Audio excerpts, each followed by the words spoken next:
Last class में क्या discuss किया हम लोगों ने? क्या टॉपिक चल रहा है हमारा अभी? छत्तीसगढ़ में ब्रिटिश काल। ठीक।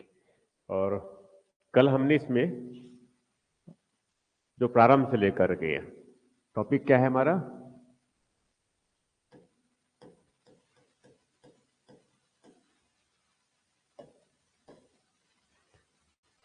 छत्तीसगढ़ में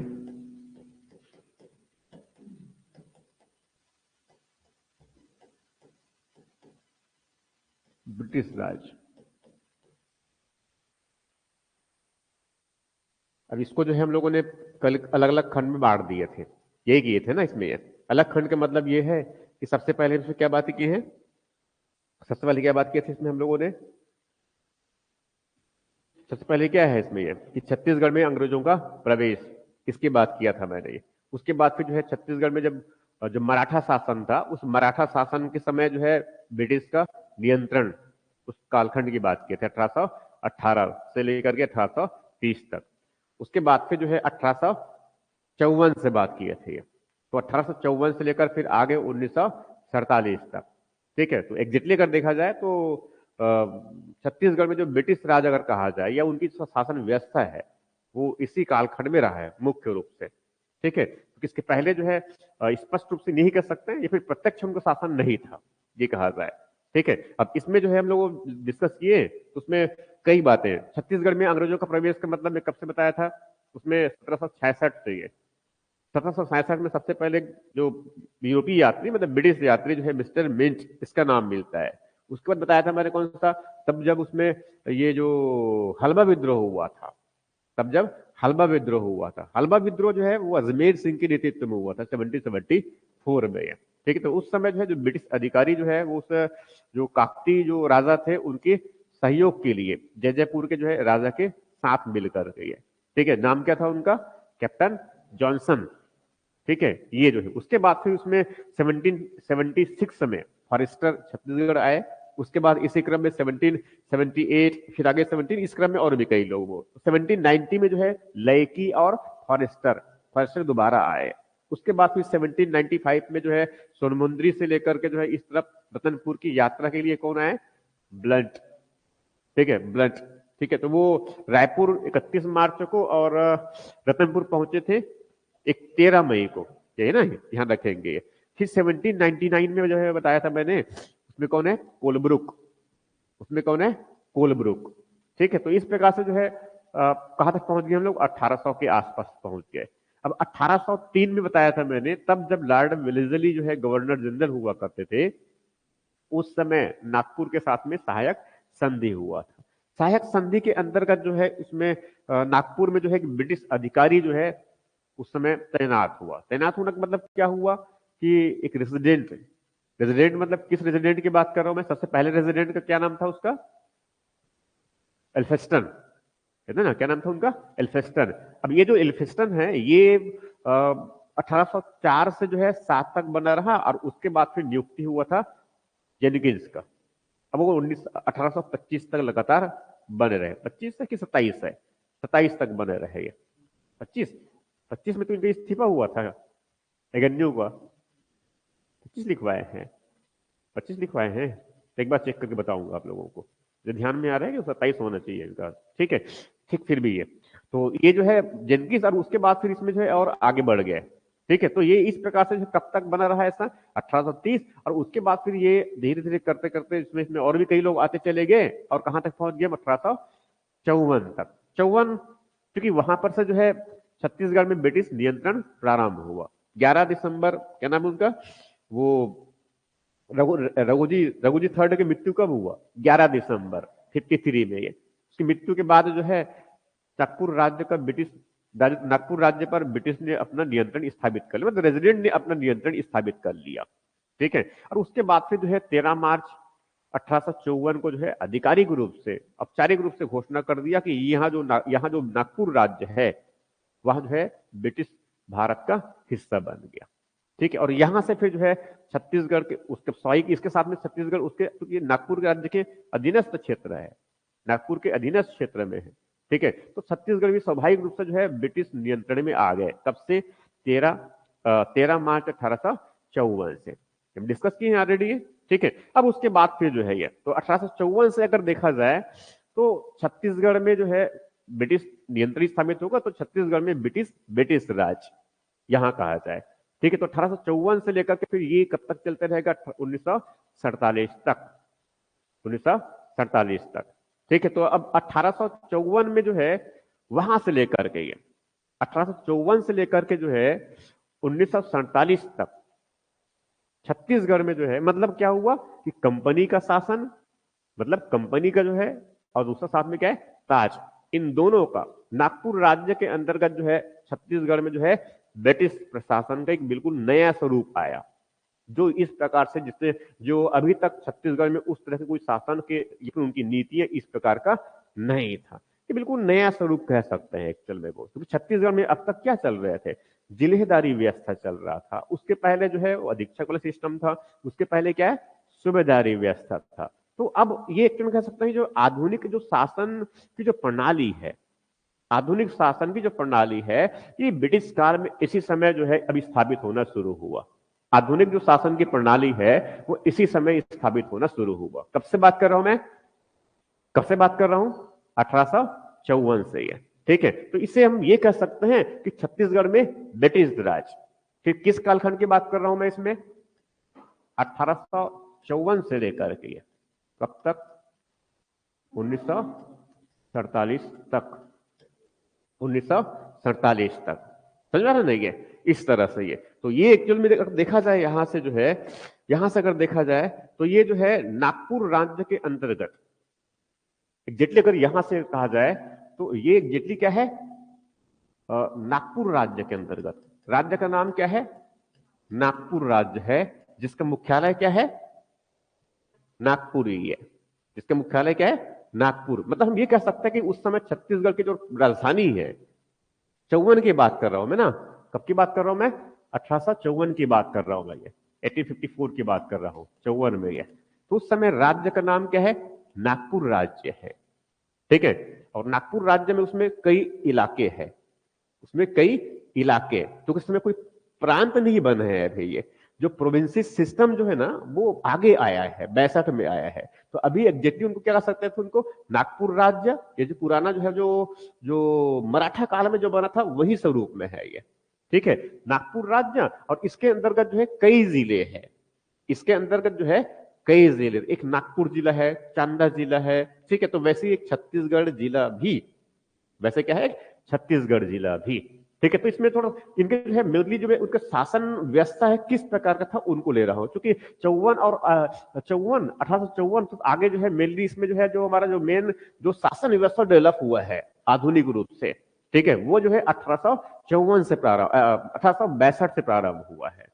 61 और 62 से ये वहां से जो है भारत, जो भारत समकालीन जो भारत है उसमें बड़ी मात्रा में जो है राजनीतिक और प्रशासनिक पुनर्गठन हुआ था। अब इसलिए जो है जो शासन व्यवस्था का बड़ी मात्रा में जो है पुनर्गठन किया गया था, क्योंकि विद्रोह के बाद आगे ऐसा भविष्य में अगर कोई विद्रोह ना हो, पहले तो ये प्रयास करना है, और अगर विद्रोह होता भी है तो उनका जो है दमन ठीक प्रकार से किया जा सके। इसके लिए जो है उनको पूरी जो है उनकी अपनी उसकी सैन्य जो व्यवस्था है उनका पुनर्गठन करना था, उनकी जो न्यायिक व्यवस्था है उनका पुनर्गठन करना था, साथ में इनके जो प्रशासनिक जो ढांचा था उसका पुनर्गठन करना था, कि भविष्य में अगर किस प्रकार से अगर और विद्रोह इस प्रकार से कुछ होती है तो उनका बहुत आसानी से जो है दमन किया जा सकेगा। तो उसके अनुरूप ही जो है छत्तीसगढ़ में भी जो है छत्तीसगढ़ की जो शासन व्यवस्था है पूरे नागपुर राज्य के साथ साथ छत्तीसगढ़ की जो शासन व्यवस्था है उसमें बदलाव होना शुरू हुआ।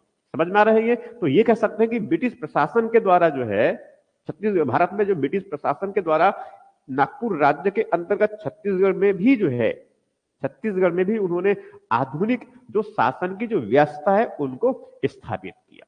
ये कह सकते हैं कि छत्तीसगढ़ का जो है आधुनिकीकरण की प्रक्रिया जो है यहीं से प्रारंभ हुआ, हम यह भी कह सकते हैं।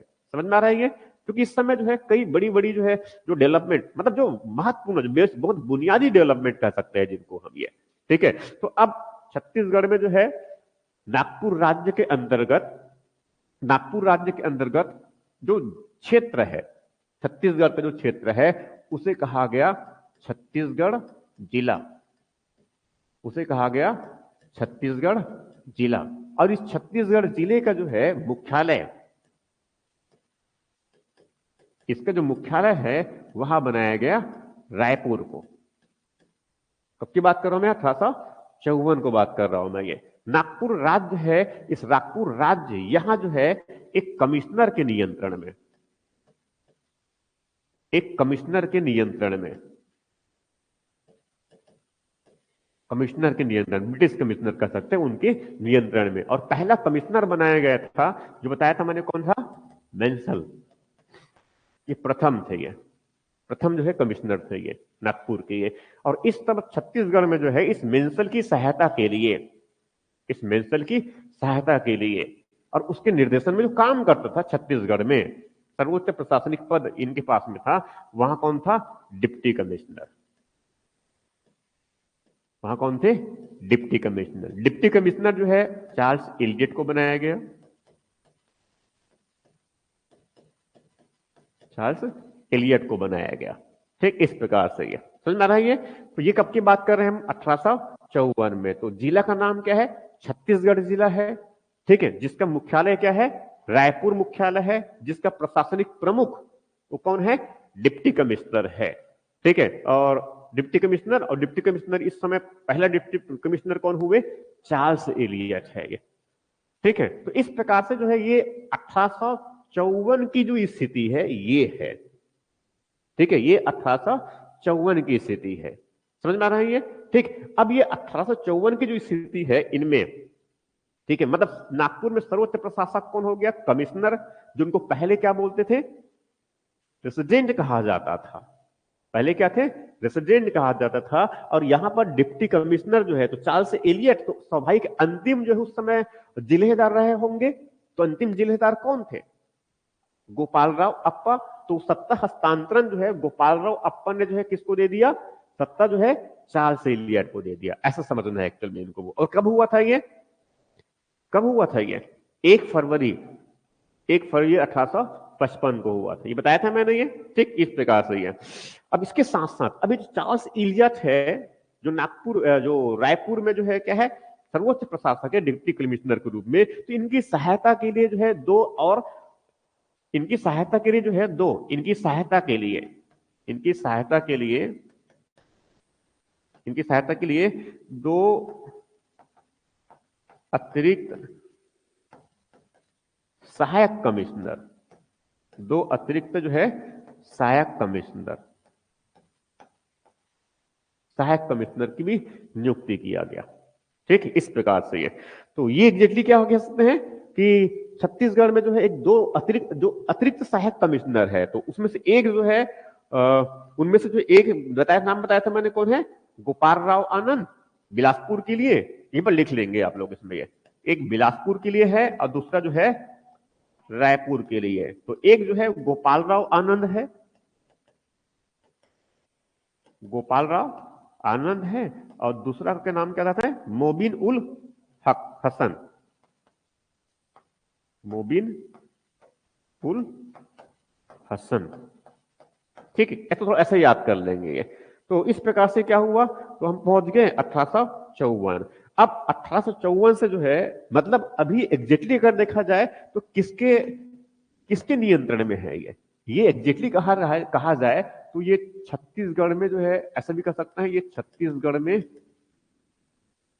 में कंपनी का शासन है। ये छत्तीसगढ़ में क्या है? एक कंपनी का शासन है ये। यही मतलब हुआ ना। ठीक है, इसको ऐसा कर सकते हैं, इसमें अगर ये ब्रिटिश राज को ये पहला सेगमेंट, चलो एक का खंड बांट दिया मैंने, ये एक का भाग हो गया। ठीक है, और वैसे दूसरे इस तरफ आगे जो है, इस तरफ इसका दूसरा जो हिस्सा है, का वाला, जो खा वाला जो हिस्सा है, ठीक है, वहां हो गया क्राउन का शासन,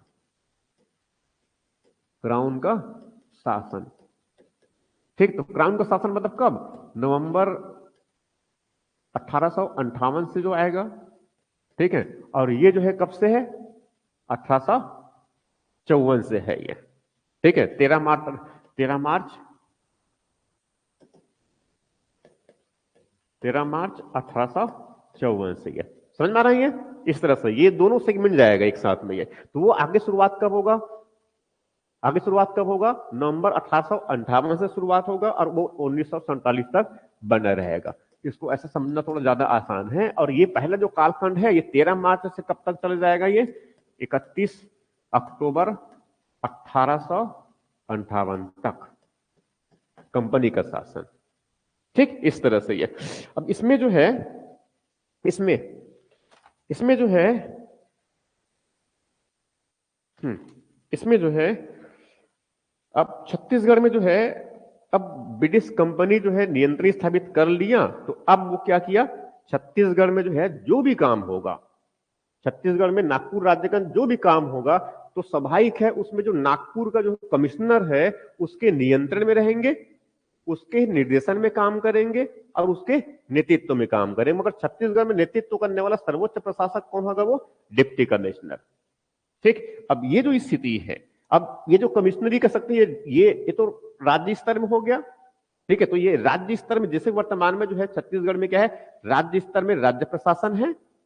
ठीक है, मंत्रिमंडल, मंत्रिपरिषद है, उनके पास अलग अलग, मंत्री के पास में अलग अलग विभाग है। तो वो राज्य स्तर में इस प्रकार से विभागों का बंटवारा किया गया है। तो वैसे जो है छत्तीसगढ़ में, वैसे जो है छत्तीसगढ़ में उस समय मुख्यालय प्रमुख कौन है? डिप्टी कमिश्नर है। अब डिप्टी कमिश्नर अब वो छत्तीसगढ़ में किस प्रकार से शासन करे, ठीक है, उसके लिए नीतियां बस थोड़ी सी पहले समझना है। आगे बढ़ जाऊं मैं?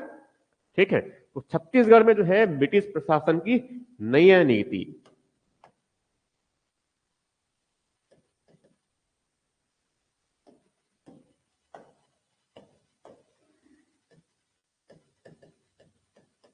छत्तीसगढ़ में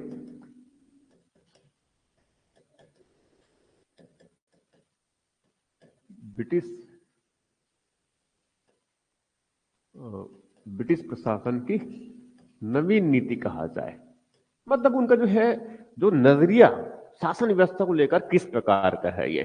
तो एक तो क्या हुआ कि अब जो शासन करना है, ये थोड़ा समझो पहले, एक्चुअल में समझते चले जाना, लिखता भी है और समझना भी है ये। तो इसमें जो है अब छत्तीसगढ़ में जो है शासन जो किया जाना है, तो छत्तीसगढ़ में शासन जो किया जाना है तो उसमें पूरी तरह से जो है, ठीक है, तो पूरी तरह से ये नीति जो घोषित किया, ये एग्जैक्टली जो है मेंसल के द्वारा घोषित किया गया। मेसन द्वारा ये घोषणा किया गया कि इस प्रकार से कि अब छत्तीसगढ़ में, फिर नागपुर का जो राज्य क्षेत्र जो है, नागपुर और उसका जो राज्य क्षेत्र है उसमें शासन अब इस प्रकार से चलाया जाना है। ठीक है, तो वही उनके लिए क्या हो गया? न्याय नीति हो गया। ठीक है, तो इसमें जो है, तो एक सबसे इंपॉर्टेंट क्या है, जो कुछ किया जाना है सब के सब किसके नियंत्रण, पूरा नागपुर राज्य किसके नियंत्रण में रहेंगे?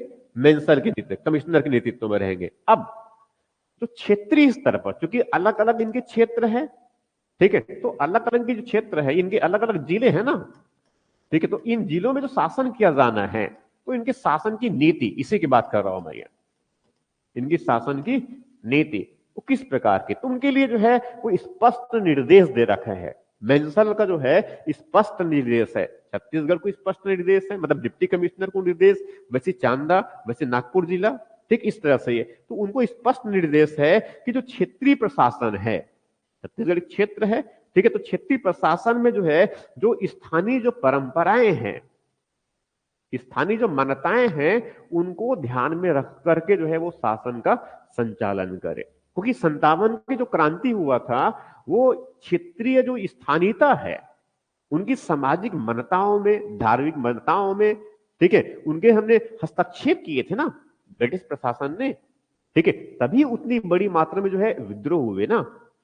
समझ में आ रहा जो कह रहा हूं ये? इस तरह से ये, तो इसीलिए जो है अब इनकी जो नीति किस प्रकार से बदल रही है, नीति बदल किस प्रकार की रही है कि अब वहां जो है स्थानीय जो मान्यताएं हैं उस पर कोई हस्तक्षेप नहीं करना है। इस बात को जो है बिल्कुल ध्यान में रख रहा है, ये निर्देश दे रहा है ये। वैसे जो है जो अब चूंकि पहले जो है शासक जो है मराठा के द्वारा किया जाता था, जिलेदार हुआ करते थे, उसके अधीनस्थ उसमें अधिकारी और कर्मचारी हुआ करते थे। तो अब चूंकि शासन जो है किसके द्वारा किया जा रहा है?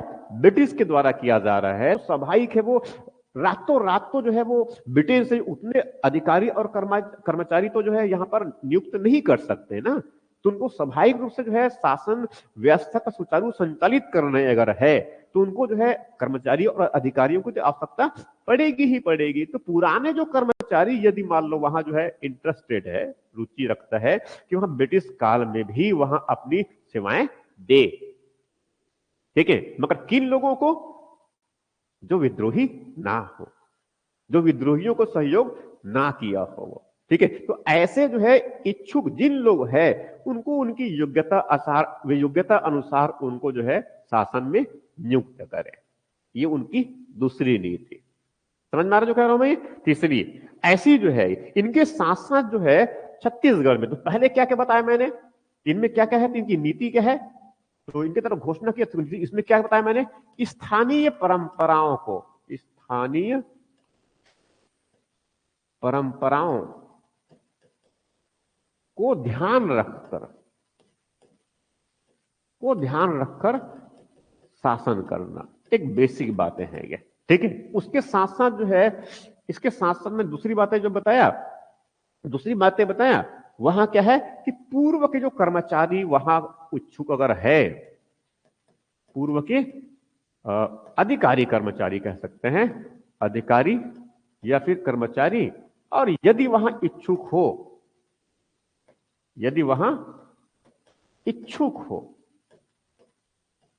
तो उनको जो है ब्रिटिश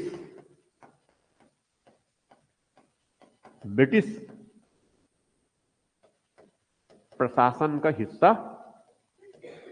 उनका हिस्सा बनाया जा सकता है, ये उनका हिस्सा बनाया जा सकता है। तो इस तरह की इनकी नीति है ये। तीसरी नीति बताया मैंने, तीसरी में क्या है, तीसरा ये है, इसे बहुत महत्वपूर्ण है, तीसरा ये है, लिख लिए?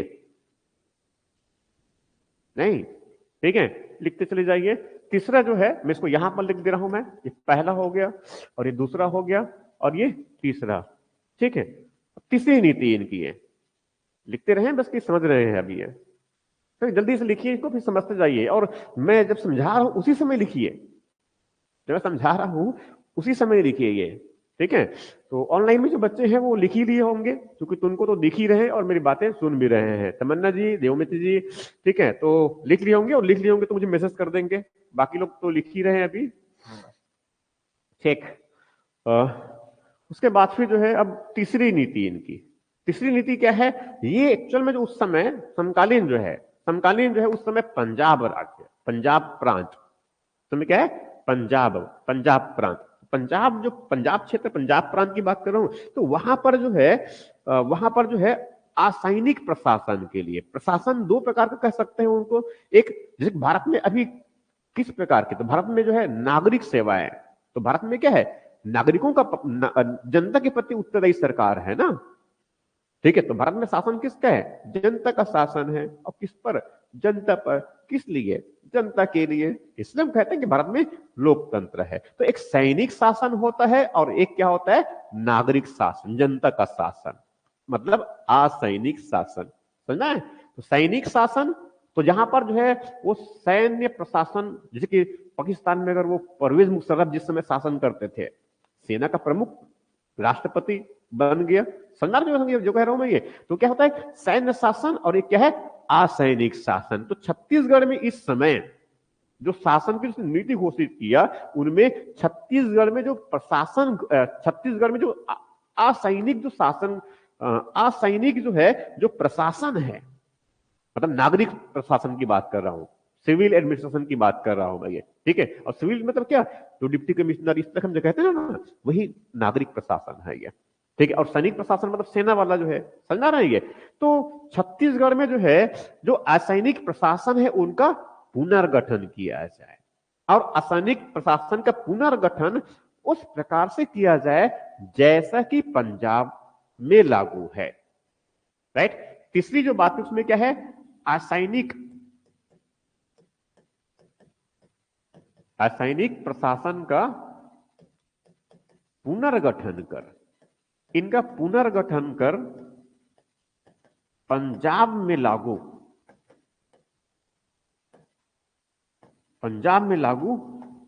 शासन व्यवस्था,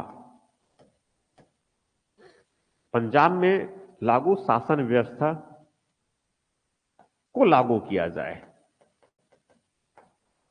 ठीक, को लागू करना। तो इस प्रकार से इनके जो है मंशा है ये, ठीक। इसके साथ साथ जो है ये, इनके साथ साथ, ठीक है, क्योंकि इसके साथ साथ जो है, जैसे बताया था मैंने कि 57 का जब क्रांति हुआ था, तो उस समय जो है 57 का जब क्रांति हुआ, तो उस समय जो है बहुत से जो है जमींदारों ने जो है अंग्रेजों का साथ दिया था। ऐसे हुआ था, बहुत से रजवाड़ों ने अंग्रेजों का साथ दिया था। तो स्वाभाविक है उनको खुश रखना है, और साथ में वो अब ये भी चाहते हैं कि जो विद्रोह में जो है, और जो विद्रोही है और ब्रिटिश प्रशासन, ब्रिटिश दोनों के बीच में जो है जो दीवार के रूप में खड़ा रहा अंग्रेजों की रक्षा के रूप में, वो कौन थे? यही जमींदार और रजवाड़े थे। तो उनकी सहयोग से उन्होंने विद्रोह का दमन कर पाए ना, ठीक है। तो स्वाभाविक है अब क्या है, अब क्या है, उनको पुरस्कृत भी करेंगे, ठीक है। तो एक तरह से देखा जाए तो अब जो है वो जिस प्रकार से पहले जो है, जिस प्रकार से पहले जो है जमींदारियों को, या जिस प्रकार से पहले जो है रजवाड़ों को जो है उन्होंने ब्रिटिश राज में जो विलय विलय किया था, ठीक है, तो अब उस तरह का नहीं, मतलब वो सहयोग लेकर के ये, ठीक है, अब उनको वो सहयोग लेकर के जो है शासन व्यवस्था का संचालन किया जाए। तो छत्तीसगढ़ में भी वैसी कई रियासतें हैं, मतलब जमींदारियां हैं, ठीक है। तो उस समय क्या है, उन जिम्मेदारियों का भी उनको अब सहयोग लेना है, ये इस तरह से ये। इनके साथ साथ जो है यहां भी घोषणा किया गया, जैसे बताया मैंने कि प्रशासनिक पुनर्गठन का मतलब क्या हुआ कि अब छत्तीसगढ़ में जो है यहां पर जो है तत्कालीन जो शासन व्यवस्था है उसका पुनर्गठन किया जाएगा। पुनर्गठन करने का मतलब क्या हुआ कि उस समय छत्तीसगढ़ जिला था, छत्तीसगढ़ जिला था, मगर अब क्या बन गया, वो छत्तीसगढ़ जिला 1854 में, ठीक है। इनके साथ साथ, इनके साथ साथ, अब ये तो जिले की बात किया मैंने, मगर उस समय जो है, उस समय, ठीक है, ब्रिटिश काल में जो है वो उस सूबेदारी व्यवस्था के समय से चला आ रहा था, वो व्यवस्था क्या था, परगना व्यवस्था, यही था ना ये। और परगना व्यवस्था में सर्वोच्च जो प्रमुख अधिकारी होते थे वो कौन थे, कमावेशदार, देखो कौन थे, कमावेशदार। मतलब एक प्रशासनिक इकाई के रूप में जो है छत्तीसगढ़ जिले के अंदर क्या है, परगना है। पहले 27 परगना हुआ करते थे, ठीक है। बाद में जो है एगेन्यू ने उनको पहले 8 और बाद में जो है एक और 9 परगना बना दिया गया था, और उसमें सब में क्या है, कमावेशदार है, यही था ना एक्चुअल में, ये सब में क्या है, कमावेशदार है। और साथ में कुछ तो उसमें जो है ताउद्दारी और कहीं पर जो है वो तालुकेदारी भी लागू किए थे, डिस्कस किए थे हमने, ठीक। कहने का मतलब ये है कि अभी 1854 में क्या है, वो परगना ही काम कर रहे हैं, उसके मुख्य रूप में कौन है, कमावेशदार है, मुख्य रूप में कौन है, कमावेशदार है। तो इन सब का जो है पुनर्गठन किया जाना है, इन सब का पुनर्गठन किया जाना है। साथ में जो डाक और जो इनकी जो पुलिस की जो व्यवस्था है उसमें भी जो है सुधार किया जाना है, उसमें भी सुधार किया जाए। डाक की व्यवस्था और पुलिस की व्यवस्था का सुधार क्यों, क्योंकि विद्रोह जब होते हैं तो उसमें दमन कौन करेगा, यही ना। और सूचना को बहुत तेजी से पंजाब तक या फिर जहां पर सेना है वहां तक पहुंचाने का जो काम कौन, पोस्ट तार बेच करके, इसलिए ये, ठीक है। अब इनके साथ साथ जो है उसमें शासन करने के लिए 2 विभाग बनाया, आगे नहीं लिख रहा हूं मैं, इसमें जो है 2 विभाग बनाए, इसके विभाग, इसमें क्या है, 2 विभाग, 2 विभाग, इनमें से एक विभाग को कहते हैं माल विभाग और दूसरा जो कहते हैं दीवानी विभाग। एक को बोलते हैं माल विभाग और दूसरे बोलते हैं दीवानी विभाग। माल विभाग और दूसरा क्या है, दीवानी विभाग, ठीक है। तो इस तरह से क्या हो गया, ये इस तरह से क्या हो गया, ये जो है कब तक पहुंच रहे हैं, अभी 54 में बिल्कुल शुरुआत कर रहे हैं, ठीक है। अब यहां से मैं जो है, अब ये जो है ये तो उनकी नीति होगी, ये उनकी क्या है, नीति हुआ, ठीक है। अब इस नीति के अंतर्गत क्या करेंगे, वो पूरी शासन व्यवस्था को संचालित करेंगे। जैसे कि भारत के संविधान में भाग 4 को जो है क्या कहते हैं, वो नीति के निर्देशक तत्व है, ठीक। तो वो क्या है, निर्देश करने वाले मूल सिद्धांत कहां पर है, भाग 4 में। तो ये एक तरह से क्या हो गया, मार्गदर्शक सिद्धांत हो गए। अब इसी को ध्यान में रखते हुए छत्तीसगढ़ में शासन व्यवस्था स्थापित भी किया जाना है और उनका संचालन करना है, ठीक। तो आगे बढ़ जाते हैं। तो अब हम क्या बात करेंगे इस पर, नागपुर राज्य के अंतर्गत छत्तीसगढ़ में बहुत सारी जो है अलग अलग स्वरूप है उनके, ठीक है। तो नागपुर राज्य के अंतर्गत छत्तीसगढ़ में उसी को आगे बढ़ा रहा हूं मैं ना ये, ठीक है। तो इसमें क्या है,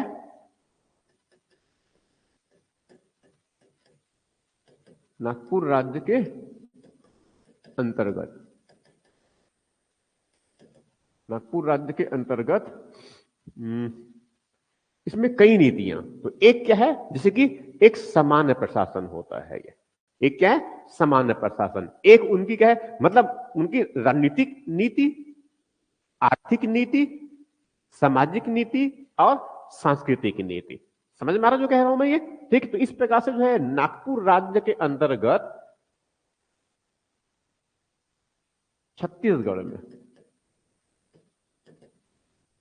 किस काल की बात कर रहे हैं हम लोग, ब्रिटिश काल कर रहे हैं ना सभी ये, ठीक है। छत्तीसगढ़ में जो है इनकी प्रशासनिक नीति, उनकी आर्थिक नीति और उनकी सामाजिक और सांस्कृतिक नीति, नीति भी कह सकते हैं या उनको व्यवस्था भी कह सकते हैं। तो इनमें जो सबसे पहले क्या आएगा, इनकी प्रशासनिक, सबसे पहले क्या आएगा इनका जो है प्रशासनिक, उसको मैं आगे बढ़ा रहा हूं मैं ये। सबसे पहले क्या है, तो छत्तीसगढ़ में जो है ब्रिटिश काल में, छत्तीसगढ़ में ब्रिटिश काल में जो है सामान्य प्रशासन, छत्तीसगढ़ में जो है ब्रिटिश काल में जो है सामान्य प्रशासन। तो ब्रिटिश काल में से कह सकते हैं इनको, ब्रिटिश काल में सामान्य प्रशासन, ठीक है। अब समझते चले जाओ इनको, वो समझते इसमें। तो अब तक इसमें जो है क्या बता चुका हूं मैं कि 1854 में स्थिति उस समय क्या है, 1854 में स्थिति किस प्रकार की है कि यहां पर कौन है, मेंसल है, नागपुर में कौन है, मेंसल, ठीक। ये क्या है, कमिश्नर, और कमिश्नर कौन है, मेंसल है ये, ठीक है। और उसके साथ साथ जो है छत्तीसगढ़ में क्या है, इस तरफ छत्तीसगढ़ में, तो यहां पर छत्तीसगढ़ में क्या है, छत्तीसगढ़ में जो है कौन है, डिप्टी कमिश्नर है ये, और डिप्टी कमिश्नर बता चुका हूं मैं, ठीक है। और डिप्टी कमिश्नर की सहायता के लिए क्या है इसमें, अतिरिक्त, अतिरिक्त जो है सहायक कमिश्नर है ये, सहायक कमिश्नर है ये, ठीक है। तो इस प्रकार से राज्य का नाम नागपुर राज्य, और उसमें एक जिला, ये राज्य हो गया, ठीक है। और ये क्या हो गया, जिला, और कौन सा जिला, छत्तीसगढ़ जिला, ठीक है। तो ये 1854 में छत्तीसगढ़ जिला बन गया, जिसका मुख्यालय क्या है, रायपुर है, और उसके मुखिया कौन है, डिप्टी कमिश्नर है, और डिप्टी कमिश्नर कौन है, इलियट है ये। और इलियट की सहायता के लिए क्या है, दो अतिरिक्त जो है सहायक कमिश्नर, एक गोपाल राव आनंद, दूसरा मोबिब उल हसन, ठीक है। इस तरह से ये, अब ये व्यवस्था जो है तो जिले की व्यवस्था हो गया, मगर ये आधुनिक प्रकार का जिला है, हम ऐसा नहीं मान सकते ये। और ये भी जो राज्य की जो बात कर रहा हूं, ये भी वर्तमान कोई राज्य है इस प्रकार का नहीं है। उस समय ब्रिटिश काल में ब्रिटिश जो अधीनस्थ क्षेत्र है, ब्रिटिश जो अधिपत्य क्षेत्र है, उसमें जो है प्रोविंस हुआ करता था, उस समय क्या है, प्रोविंस हुआ करता था, ठीक है। तो प्रोविंस, तो ये नागपुर प्रोविंस नहीं है, ये कोई नागपुर प्रोविंस नहीं है। जो प्रोविंस की जो सिस्टम है वो 62 में, आगे बता रहा हूं इसी को वो, ठीक है। तो यहां तक पहुंच गए। अब इसमें 54 में जो है, 54 में जब इलियट आया, तो इलियट ने जो है बड़ी मात्रा में प्रशासनिक पुनर्गठन करना शुरू कर दिया। तो तुमको वैसे ही आदेश मिला हुआ था, आगे बढ़ जाऊं, ठीक है। तो अब चार्ल्स इलियट जो है, अब नागपुर को छोड़ रहा हूं मैं ना इधर, मतलब इस तरफ साइड में क्या चल रहा है, ये नागपुर चल रहा है, नागपुर राज्य है, और नागपुर राज्य के अंतर्गत यहां पर क्या है, छत्तीसगढ़ जिले है, छत्तीसगढ़ जिला है। अब छत्तीसगढ़ जिले में जो है, यहां तो मुखिया हो गया है डिप्टी कमिश्नर, डिप्टी कमिश्नर, इसकी सहायता के लिए दो लोग हैं, दो और सहायक कमिश्नर हैं, ठीक है। तो ये राज्य हो गया, ये उसके जिले हो गए। इस जिले के नीचे तत्कालीन समय में क्या हुआ करता था, परगना हुआ करता था, जिनके मुखिया जो है कमाविजदार हुआ करते थे। ठीक है, अब उस समय 9 परगना थे, तो अब क्या किया जाना है, परगनों का पुनर्गठन करके नए तहसीलों का गठन, नए नहीं, तहसीली व्यवस्था का स्थापना और उनके गठन, ये एक आधुनिक व्यवस्था यहां शुरुआत हो रहा है। तो यहां पर क्या हो रहा है, ये यहां पर क्या होगा, परगनों का पुनर्गठन, यानी परगनों का पुनर्गठन, परगनों का पुनर्गठन और छत्तीसगढ़ में आधुनिक तहसील व्यवस्था। जब फिर इसको ऐसा नहीं कहा जाए, लिख लिए क्या, नहीं लिखे हैं, और लिखे हैं तो उसको काट देंगे। इसको मैं फिर दूसरा तरीका करवाता हूं, क्योंकि जब राजस्व प्रशासन में आएगा तो दिक्कत आएगा वहां पर। ठीक है, ऑनलाइन में जो बच्चे हैं वो भी इसको मिटा तो देंगे, नहीं सकते तो काट देंगे उसको वो। ठीक है, मिटा नहीं सकते तो उनको काट देंगे, तो उनको सीधे ऐसे समझो वो, मतलब पूरे छत्तीसगढ़ को जिला बना दिया गया। ठीक है, तो इस जिले में जो है क्षेत्र है, बड़ा क्षेत्र है, इसमें एक इकाई के रूप में तो परगना है। ठीक है, मगर 9 परगना है ना। ठीक, तो परगना का पुनर्गठन बात नहीं कर रहा हूं मैं, उसका समझो उनको, वो सीधे छत्तीसगढ़ जिला को जो है उस समय जो है तहसील बनाया गया, तहसील का स्थापना किया गया। किनकी बात कर रहा हूं मैं, मतलब कब की बात कर रहे हैं हम, 1854 की बात कर रहा हूं मैं ये। तो 1854 में जो है, 1854 में जो है तहसीलों की स्थापना, तहसील की स्थापना, तहसील की स्थापना मतलब क्या है, हम तहसील स्टेब्लिश कर रहे हैं ये, क्योंकि इसके पहले कोई तहसील की स्थापना नहीं हुआ है, इसके पहले कोई तहसील की स्थापना नहीं हुआ है। तो छत्तीसगढ़ जिले को जो है, छत्तीसगढ़ जिले को जो है कई तहसीलों में बांट दिया गया, कई तहसीलों में बांट दिया गया। तो उस समय जो है, उस समय जो है, मतलब कब की बात कर रहा हूं मैं, 54 की बात कर रहा हूं। 54 में जो है, जो जो जो है 3 तहसील बनाए गए, छत्तीसगढ़ जिले को जो है 3 तहसील में विभाजित किया गया। 3 तहसील, जिनमें से रतनपुर, रायपुर और धमतरी। ठीक है, तो तहसीलों की स्थापना मतलब यहां पर क्या होगा, तहसील का गठन किया जाएगा। कब की बात करो मैं, 1854। और उस समय जो है 3 तहसील बनाए गए। एक रायपुर को पहले लिखता हूं, ये क्या है, रायपुर, रतनपुर और धमतरी। तो ये क्या हो गया, तहसील व्यवस्था हो गया। ये क्या हो गया, तहसील व्यवस्था। इसको ऐसा भी ले सकते हैं आप भी, तहसील व्यवस्था। तहसील व्यवस्था कब प्रारंभ हो गया, ये व्यवस्था बनाया कब, 1854 में। ठीक है, और ये 55 से काम करना शुरू कर दिया। ठीक, इस तरह से ये, अब ये जो है पहले 3 हो गया, अब 3 तहसील में, इस तहसील बना दिया गया। और तहसील में कौन होंगे, तहसीलदार, एक आधिकारिक रूप में नियुक्त किया, तहसीलदार। और यही तहसीलदार जो है वर्तमान में बहुत बदनाम भी है। ठीक है, ये तहसीलदार बहुत बदनाम वर्तमान में है। ठीक है, और इसके ही सबसे अधिक पद आया है, 80 पद है मेरे ख्याल से, क्या 240 में से, देख लीजिए, पैसा तो बहुत मिलता है। ठीक है, उसके बाद फिर दूसरा कौन सा है, या हाँ, इसमें सब में क्या होगा, तहसीलदार होगा। तहसीलदार जो है, कितने तहसीलदार, 3 तहसीलदार। अभी वर्तमान में अगर तहसीलदार भी बन जाएंगे तो भी बहुत है। ठीक है, नायब तहसीलदार। ठीक, इस प्रकार से क्या होगी, तहसील।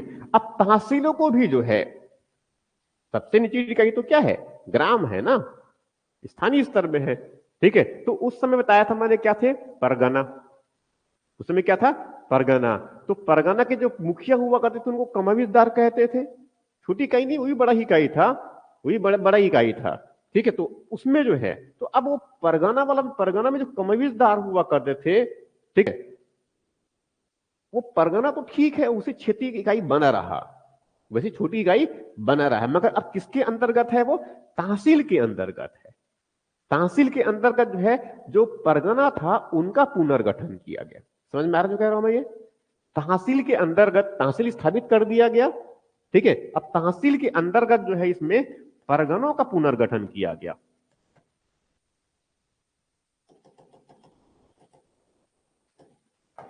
तहसीलों के अंतर्गत जो है परगनों का पुनर्गठन, परगनों का पुनर्गठन, और परगनों का पुनर्गठन करके जो है उन परगनों में, उन छोटी इकाइयों में तहसील के अंतर्गत प्रत्येक में जो है नायब तहसीलदार के नियंत्रण में, ये छोटी इकाई मतलब तहसील से छोटी इकाई, इस रूप में क्या है ये परगना कह सकते हैं आप, मगर एग्जैक्टली उनको परगना टर्म से नहीं, बस सिर्फ मैंने जो है ये एक क्षेत्र है, बेसिकली एक सर्कल है, वो क्या है, एक सर्कल है, वो समझने के लिए मेंशन कर रहा हूं। जैसे वर्तमान में भी जो है तहसीलदार होता है एक तहसील में, वही है ना, मगर तहसील अगर बड़ा है तो उसमें जो है 2-3 नायब तहसीलदार को जो है सहायता के लिए नियुक्त किए जाते हैं। समझ में आ रहा है ना, ये तो समझ में आ रहा है वर्तमान में ये, तो वैसे ही उस समय समझ लो कि यहां पर जो है तहसील में कौन है, तहसीलदार, तहसीलदार की सहायता के लिए क्या है, नायब तहसीलदार। तो कमाविजदार थे, कई कमाविजदार थे, उनको क्या बना दिया गया, नायब तहसीलदार बना दिया गया। ठीक है, ये कब की बात कर रहा हूं मैं, 1854 में। अब वो नायब तहसीलदार किसके नियंत्रण में काम करेंगे, तहसीलदार के नियंत्रण में काम करेंगे। ठीक है, तो ये कब की स्थिति हो गई है, 1854 की स्थिति 55 में लागू कर दिया गया।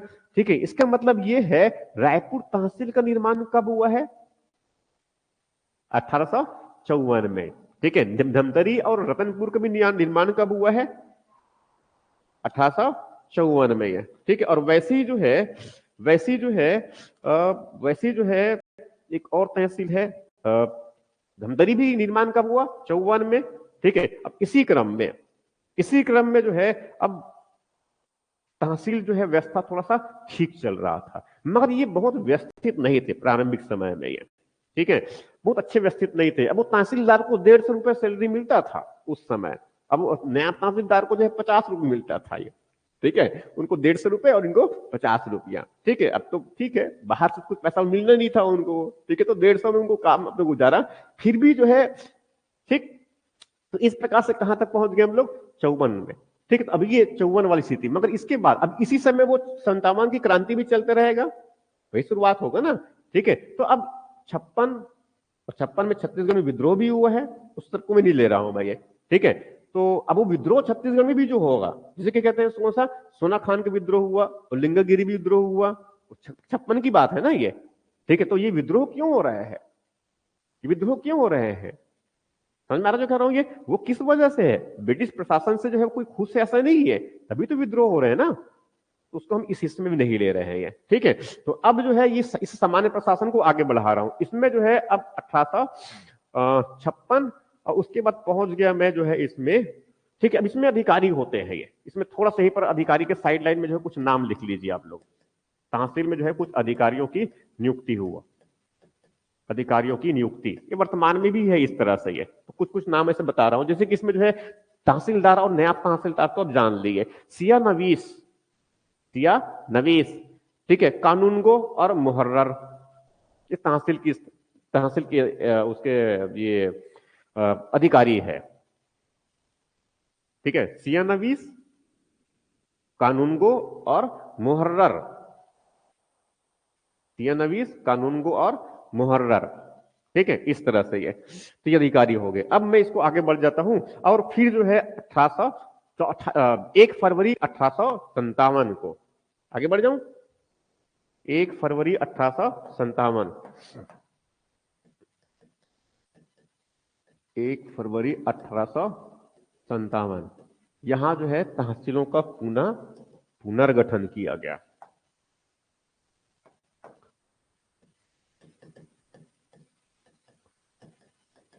तहसीलों का पुनर्गठन किया गया। तो पहले कितने तहसील थे, 3 तहसील से, मगर 3 के स्थान पर अब 5 तहसील बनाया गया। 3 के स्थान पर अब जो है 5 तहसील बनाए गए। 5 5 तहसील जो है 5 तहसील बनाए। अब 5 तहसील में जो है 5 नाम बता रहा हूं मैं, ठीक। 5 नाम में जो है 5 तहसील मतलब एक तो रायपुर है, धमतरी है और धमधा है, ठीक है। तो धमधा क्या बनाया गया, नया धमधा बनाया गया। धमधा और नवागढ़ दो नए तहसील। तो 57 में जो है नए तहसील कौन कौन बन गया, 1 फरवरी को धमधा और नवागढ़ एक नया बनाया गया। तो नया कौन हो गया, धमधा और क्या है, नवागढ़। और बाकी जो है एक तो क्या है, रतनपुर है, धमतरी है और क्या है, रायपुर, ये तो जानते ही है। तो ये तीनों 1854 वाले हो गए और ये जो है 1855 वाला 1 फरवरी, ठीक है। इस तरह से ये तहसील बन गया, ठीक है। तो ये अब इसके साथ साथ अब ये आगे बढ़ गया इसमें, ठीक है। अब ये 5 तहसील बन गया, 5 तहसील बन गए। तो 5 तहसील के बाद जो है अब इसमें जो है अब इसमें आगे बढ़ना है, ठीक है। इसी समय परगना का भी पुनर्गठन किया गया। परगना पुनर्गठन बता चुका हूं मैं, ठीक है। तो परगना पुनर्गठन साथ में ही पर लिख लो, साथ में यहीं पर लिख लेते हैं। इसमें फिर जो है परगना पूरा बताया था उधर मैंने, तो उसको नाम लिख लेते हैं यहां पर। ये इनके साथ साथ जो है इसमें इसको ब्रैकेट में लिख लेंगे, ये कुछ कुछ नाम साइड में से। परगने का पुनर्गठन में, ये परगनों का पुनर्गठन, ऐसे एग्जाम में पूछा गया एक्चुअल में, ये पुनर्गठन, ठीक है। तो उस समय जो है 4 परगना हुआ करते थे, लिख लीजिए। परगना जो है पुराने जो परगना थे, तो पुराने परगना हुआ करता था राजरो, खल्लारी और लवण, 3 परगना हुआ करते थे पहले। ये पुराने परगना, पुराने कितने थे, 3। 3 के मतलब जो है राजरो, लवण और जो है खल्लारी, ये 3 परगना हुआ करता था, ठीक है। अब इसके स्थान पर जो है 4 नए परगना बनाया गया। तो इसके इसमें साथ साथ इसको पुनर्गठित करके जो है इसमें 4 नए परगना बनाया गया। 4 नए परगना, 4 नए परगना जो है उनमें से एक जो है गुलू, तिमगा, गारो और बीजापुर। क्या क्या नाम है, गुलू, सिमगा और गारो और बीजापुर। गारो नहीं, मारो और बीजापुर। ये क्या है, 4 नए परगना है, ठीक है। पुनर्गठन करके बना दिया गया, ठीक है। तो अब पहुंच गए हम आगे कहां तक, इसको आगे में 57 के बाद अब 58 आगे बढ़ रहा हूं मैं, ये ठीक है। तो इस क्रम में क्या चल रहा है, उधर 2 विद्रोह भी हुए हैं। विद्रोह को छोड़कर मैं आगे बढ़ रहा हूं, कहां तक पहुंच रहा हूं मैं, 1858, ठीक है। तो अक्टूबर 31 अक्टूबर 1858। तो अभी जो है छत्तीसगढ़, ये पूरे नागपुर राज्य किसके नियंत्रण में है, किसके नियंत्रण में है, छत्तीसगढ़ और नागपुर राज्य किसके नियंत्रण में है, ब्रिटिश ईस्ट इंडिया कंपनी के नियंत्रण में था। 31 अक्टूबर 1858 को नागपुर राज्य के साथ छत्तीसगढ़ में कंपनी का नियंत्रण समाप्त। यही हुआ ना, नंबर से, नंबर 1858, नंबर 1858। यहां से क्या होगा,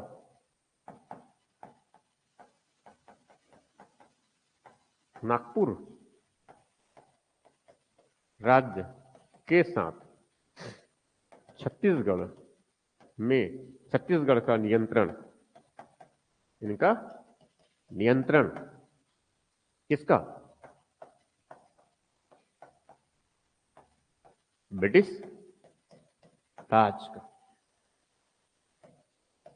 कब से हो गया, ब्रिटिश ताज का। समझ में आ रहा है ये? तो छत्तीसगढ़ जो है अधीन हो गया किसके, किसके अधीन हो गया? ब्रिटिश ताज के। तो पहले कंपनी का जो शासन चल रहा था, का खंड बांटा था मैंने, ठीक है। तो अब जो आएगा वो क्या होगा?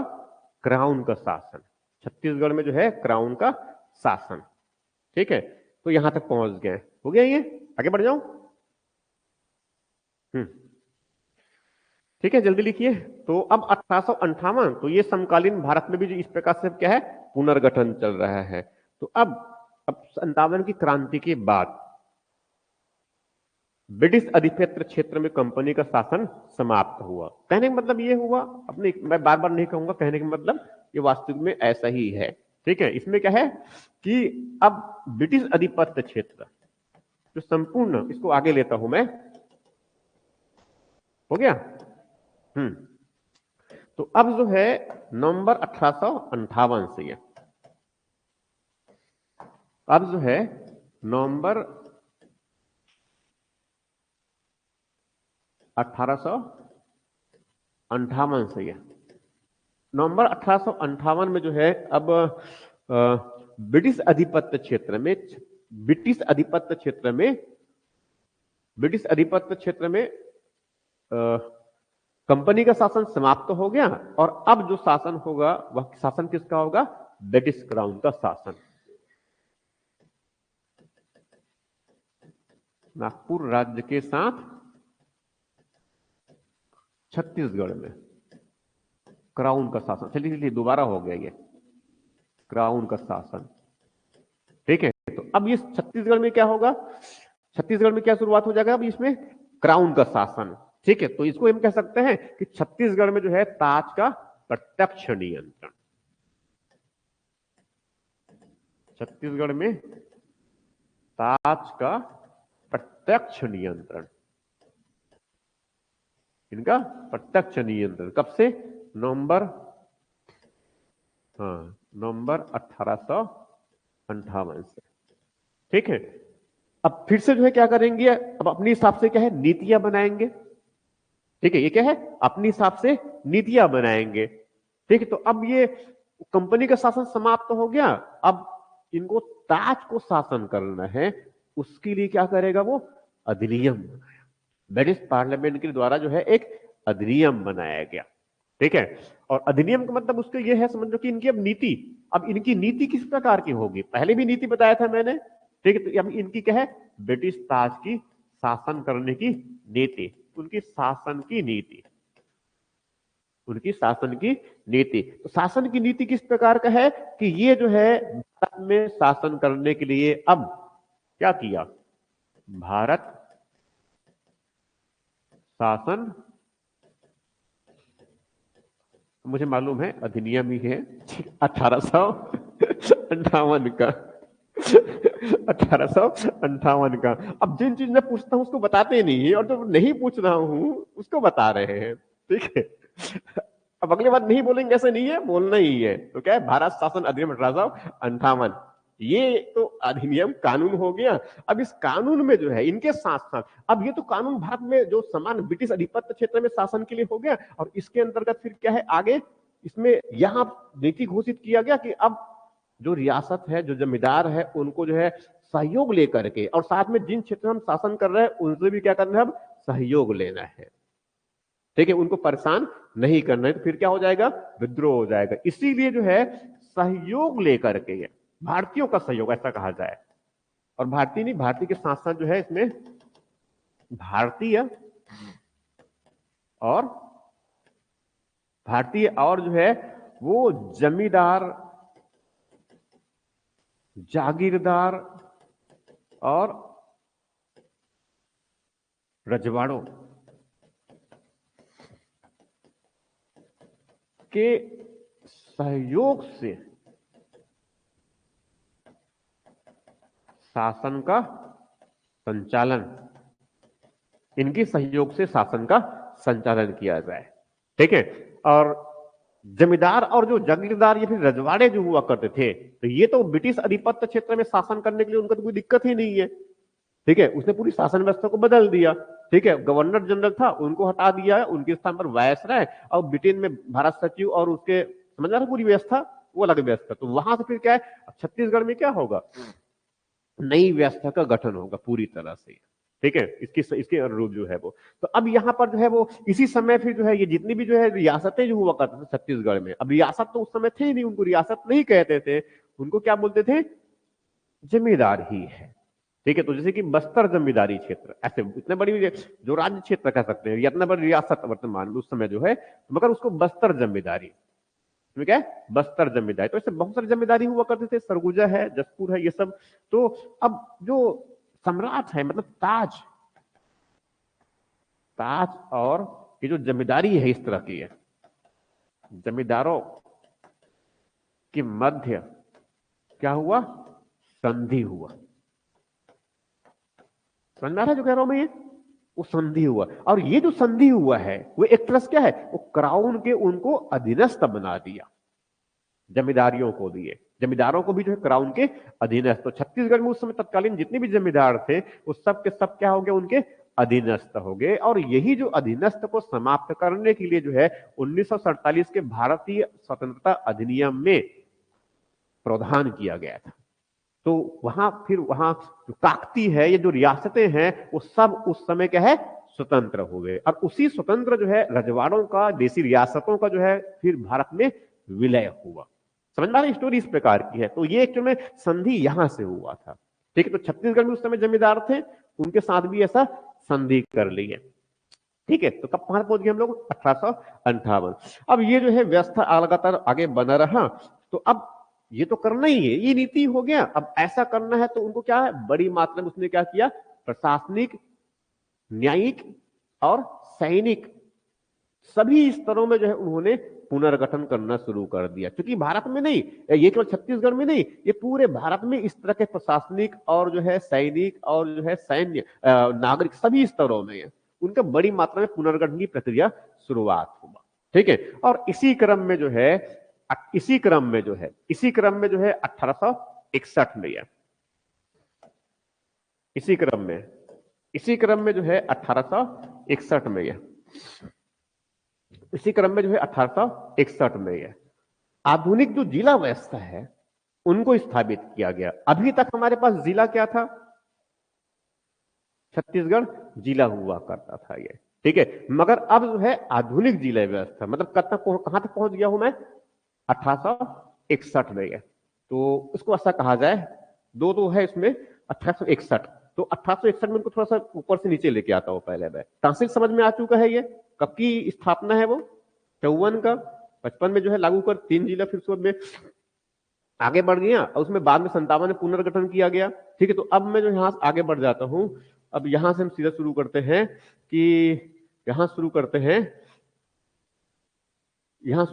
इनमें, ऐसा कहा जाए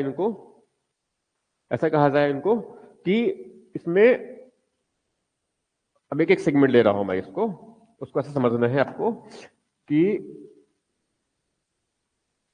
नागपुर राज्य का पुनर्गठन कर, नागपुर राज्य का पुनर्गठन, ठीक है, नागपुर राज्य का पुनर्गठन। तो नागपुर राज्य का पुनर्गठन का मतलब ये हुआ, जो नागपुर जो राज्य था उस समय, ठीक है, और उसके आसपास के कुछ और क्षेत्र, ठीक है, तो आसपास के कुछ और जो क्षेत्र थे उन सबको मिलाकर जो है अब एक प्रोविंस बनाया गया। क्योंकि उस समय क्या था, प्रोविंशियल जो सिस्टम है वो स्थापित था। बॉम्बे प्रोविंस हुआ करते थे, मद्रास प्रोविंस और बंगाल, पंजाब भी था वैसे ही है। तो उस समय जो है, हम की बात कर रहा हूं मैं, 2 नवंबर 1861 की बात कर रहा हूं भैया। तो कब की बात कर रहा हूं मैं, 2 नवंबर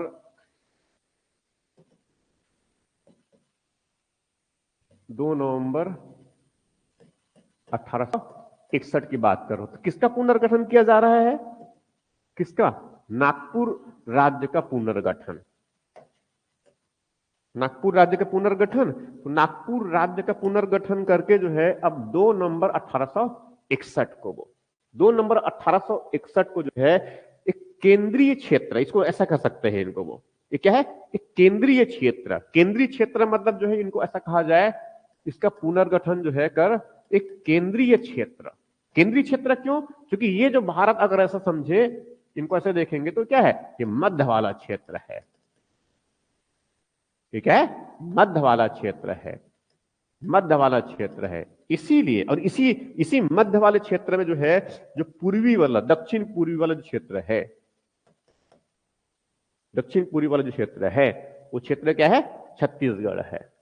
तो केंद्रीय क्षेत्र में, इसमें केंद्रीय क्षेत्र का गठन किया गया। भारत के केंद्रीय क्षेत्र का गठन। केंद्रीय क्षेत्र मतलब किसकी बात कर रहा हूं मैं? ये सेंट्रल प्रोविंस।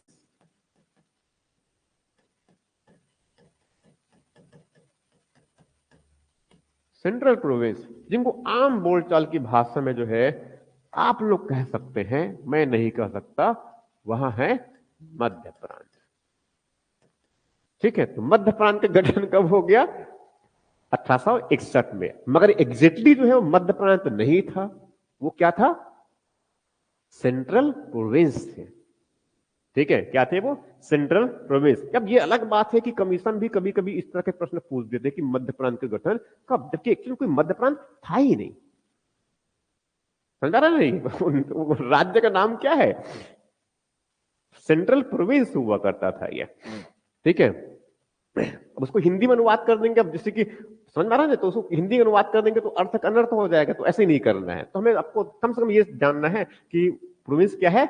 सेंट्रल प्रोविंस है। अब इस सेंट्रल प्रोविंस जो है स्वाभाविक ही किसी एक सर्वोच्च प्रशासक के नियंत्रण में होंगे।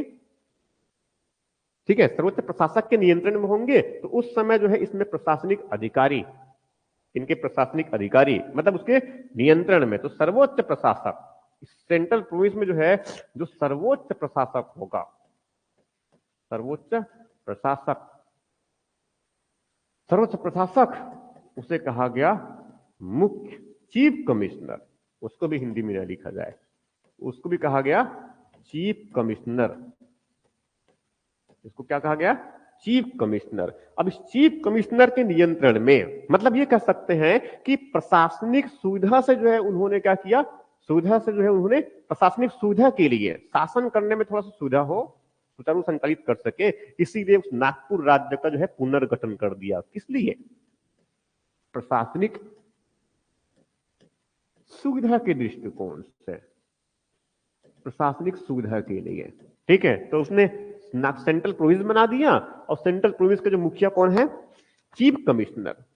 पहले जो है उस समय, पहले इसके पहले क्या हुआ करते थे? कमिश्नर। कौन थे? कमिश्नर। तो 1854 में कमिश्नर, और यहां पर क्या है? Chief commissioner. चार्ल्स इलियट को भी चीफ कमिश्नर बनाया गया। ठीक है, इस तरह से ये। ठीक, अब ये जो है प्रक्रिया आगे बढ़ जाएगा। तो क्या है? प्रोविंस का नाम क्या हो गया? Madhya Pradesh, central province. अब इस सेंट्रल प्रोविंस के नियंत्रण में, सेंट्रल प्रोविंस के नियंत्रण में, क्योंकि उस समय जो है, उस समय जो है सेंट्रल प्रोविंस के नियंत्रण में, सेंट्रल प्रोविंस के नियंत्रण में जो है दो बड़े क्षेत्र, सेंट्रल प्रोविंस के नियंत्रण में दो बड़े क्षेत्र, दो बड़े क्षेत्र, तो उसको क्षेत्र को उस समय कहा जाता था इलाका। ठीक है, तो क्या है? इलाका। अब जंगल के जो है, जंगल को जो है अलग अलग इलाकों में बांट दिया, यही है ना ये। ठीक है, तो उसमें जो है हाथियों का इलाका ये, या फिर किसी और भालू का इलाका ये।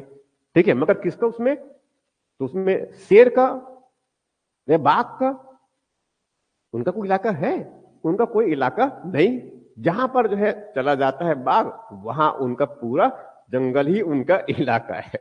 यही स्थिति है ना। अभी आए दिन देखे होंगे काफी जो इधर वो समोर पिंगला और गुरु घासीदास, वहां पर काफी सुर्खियों में, उसको देख लेंगे, एग्जाम में पूछा जा सकता है। यह छत्तीसगढ़ का चौथा टाइगर रिजर्व है ना। ठीक है, और भारत राष्ट्रीय स्तर में कितना? तीसरा सबसे बड़ा है ये। ठीक, उसको अच्छे से देख लेंगे, सब उसके पूर्व में और पश्चिम में, उत्तर और दक्षिण में क्या है, उसको भी है। कोई नदी वदी बहती है वहां पर क्या, तो वैसे इस तरफ क्या है? जो सेंट्रल प्रोविंस है उसके जो है दो इलाका, दो क्षेत्र हुआ करते थे। दो क्षेत्र का मतलब एक पहला क्षेत्र और दूसरा क्षेत्र। पहला क्षेत्र जो है, अब लिखते चले जाइए, वहां है नागपुर राज्य, नागपुर राज्य क्षेत्र। और जो है नर्मदा सागर नर्मदा क्षेत्र। तो पहले क्या है, नागपुर क्षेत्र, नागपुर क्षेत्र, और दूसरा क्या है, सागर नर्मदा क्षेत्र। ठीक है, ये दो क्षेत्र हो गए, बड़ा क्षेत्र हुआ। ठीक है, अब नागपुर क्षेत्र हो गया, मतलब इसको संगठन में कहा जाए। ठीक है, अब इसमें एक चीज भूल गए हम लोग, क्या, चीफ कमिश्नर, और इसका मुख्यालय लिख लीजिए नागपुर। नागपुर इसकी क्या है, राजधानी है, कैपिटल बन गई है। ठीक है, दो क्षेत्र हो गए। अब इस दो क्षेत्र में क्या है, संभाग है। दो क्षेत्र में क्या है, संभाग। तो अब मैं कब की बात कर रहा हूं, वो संभागीय व्यवस्था हालांकि जो है कब लाया गया, 62 में लाया गया। संभागीय व्यवस्था कब लाया गया, 62 में लाया गया। समझ में आ रहा है ना। तो ये पहले तो क्या है, सिर्फ ये इलाका बनाया गया था इसमें 61 में ये। ठीक है, तो अब उस 61 में जो है, इस 61 में जो है, ठीक है, तो 61 में क्या है, इसमें जिले है ना, इसके अंदर क्या है, जिला है। तो जिले को बताने के साथ साथ में जो है इसमें 1862 में, मैं कब की बात कर रहा हूं मैं, 1862 में, ये 1862 में जो है पूरे नागपुर क्षेत्र में जो है संभागीय व्यवस्था जो है स्थापित किया गया, डिविजनल सिस्टम स्थापित किया गया। तो नागपुर अब क्या बन गया है, वो सेंट्रल प्रोविंस बन गया है, प्रोविंस है। अब उस प्रोविंस में जो है एक इकाई के रूप में, एक इकाई के रूप में जो है उसमें डिविजनल सिस्टम, ठीक है, ये आधुनिक जो संभागीय व्यवस्था है वो अब यहां पर स्थापित हो रहा है। ये समझ रहेंगे। तो उस संभाग के अंदर फिर क्या होंगे, जिले होंगे। उस संभाग के अंदर क्या होंगे, जिले होंगे। उस संभाग के अंदर क्या है, जिले होंगे। तो जिले जो है 1861 में स्थापित कर दिए गए थे। समझ में आ रहा है ना, आगे पीछे डेट ले रहा हूं मैं। तो संभाग का गठन, संभाग की स्थापना कब, संभागीय व्यवस्था कब स्थापित किया गया है। ठीक है, संभागीय व्यवस्था जो है, ठीक है, इसमें लिखने में उल्टा होगा, मैं इसीलिए कह रहा हूं मैं ये।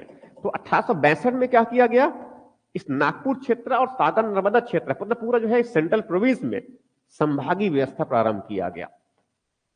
इसमें जो है संभागीय व्यवस्था प्रारंभ किया गया। समझ में आ रहा जो कह रहा हूं मैं ये। अब इस संभागीय व्यवस्था में जो है, जो प्रमुख है उसे क्या बोलेंगे, संभाग आयुक्त, उसको इंग्लिश में कहते हैं डिविजनल कमिश्नर। डिविजनल कमिश्नर, उनको क्या कहा गया, डिविजनल कमिश्नर। मतलब चीफ कमिश्नर के नियंत्रण में जो है संभाग में कौन होंगे, डिविजनल कमिश्नर। संभाग में कौन होंगे, डिविजनल कमिश्नर। ठीक है, अब इस डिवीजन में, इस डिवीजन के अंतर्गत इसमें क्या होगा, जिले, उसमें आधुनिक जिले। तो आधुनिक संभाग डिविजनल सिस्टम हो गया, और आधुनिक जिले, आधुनिक डिस्ट्रिक्ट सिस्टम।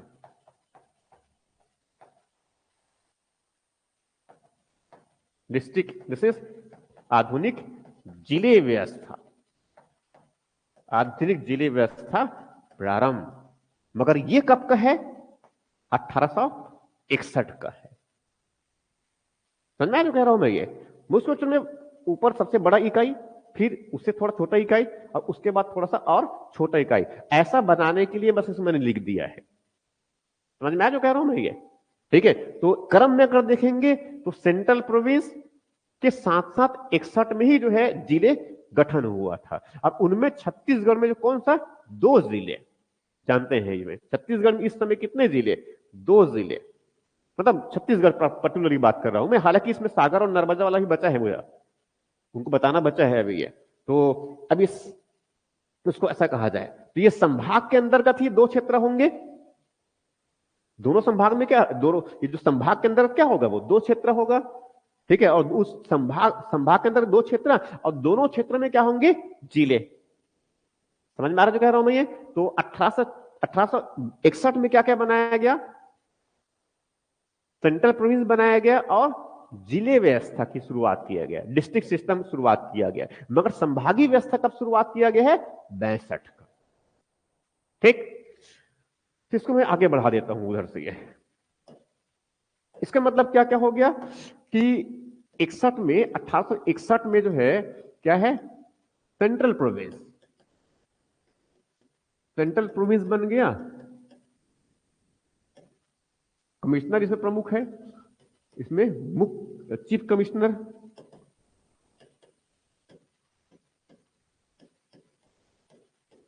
चीफ कमिश्नर है। और इसके बाद फिर जो है मैंने चलो इसमें 1861 में ही ऐसा भी कर दूं, ठीक है।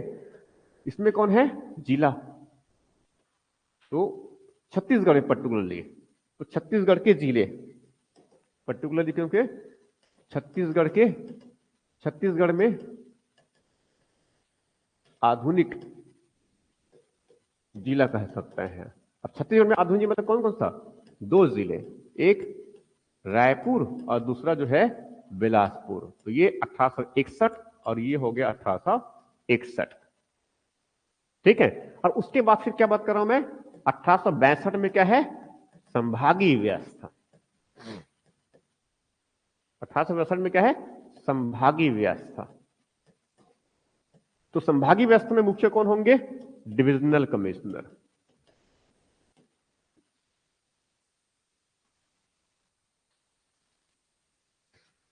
ठीक है, इसको संभागीय हिंदी में लिख देता हूं मैं, संभागीय आयुक्त, ठीक है, संभागीय आयुक्त। अब इसके नियंत्रण में, क्योंकि इसके अंदर इसके है दो क्षेत्र है, इस सेंट्रल प्रोविंस में क्या है, दो क्षेत्र, ठीक है। आगे बढ़ जाऊं वहां से, सेंट्रल प्रोविंस को अब क्या है, बांट रहे हैं हम एक्चुअल में, ये तो उसको समझने के लिए थोड़ा सा याद करने के लिए भी हो जाएगा। तो अब मैं यहां से लिखता हूं इनको सेंट्रल प्रोविंस में,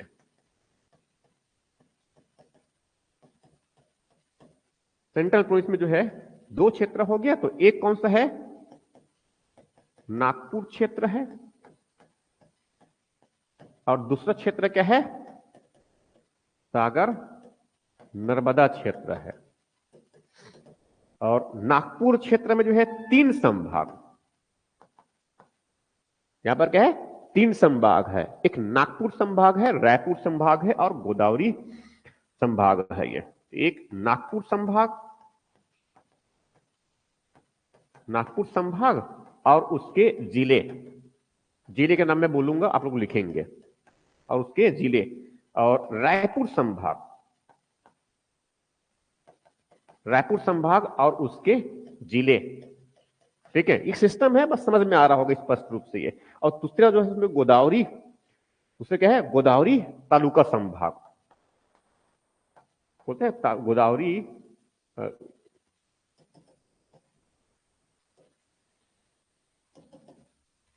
बोलते हैं गोदावरी तालुका संभाग।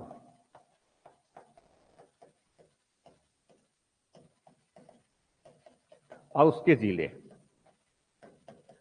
जैसे जो है ये नागपुर राज्य वाला हो गया, तो वैसे सागर नर्मदा क्षेत्र में भी उसमें संभाग होंगे।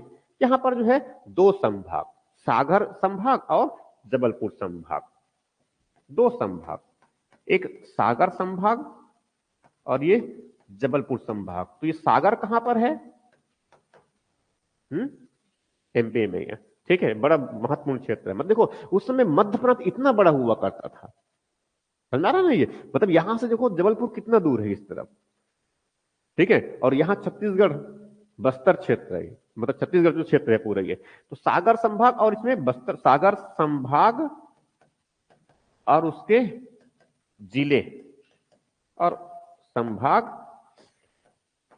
और उसके जिले, ठीक है। अब इस संभाग के अंतर्गत फिर क्या है, जिला बनाया गया, तो उसको साइड में लिख लेंगे आप लोग, बॉक्स सम करके ऐसे ही, इसको बना देंगे ऐसे। इसमें स्पेशली जो है रायपुर जिला तो ठीक है ही है, ठीक है, तो इसमें बता रहा हूं मैं ये। तो रायपुर संभाग के अंतर्गत जो है इसमें नहीं, पहले नागपुर संभाग लिखिए। नागपुर संभाग के अंतर्गत जो है उस समय 4 जिले, नंबर 1 नागपुर जिला, नागपुर संभाग के अंतर्गत जो है 4 जिले, नंबर 1 नागपुर जिला, वर्धा जिला, भंडारा जिला, चांदा जिला। फिर से नागपुर जिला, वर्धा जिला, भंडारा जिला और चांदा जिला, ये हुआ नागपुर संभाग के अंतर्गत।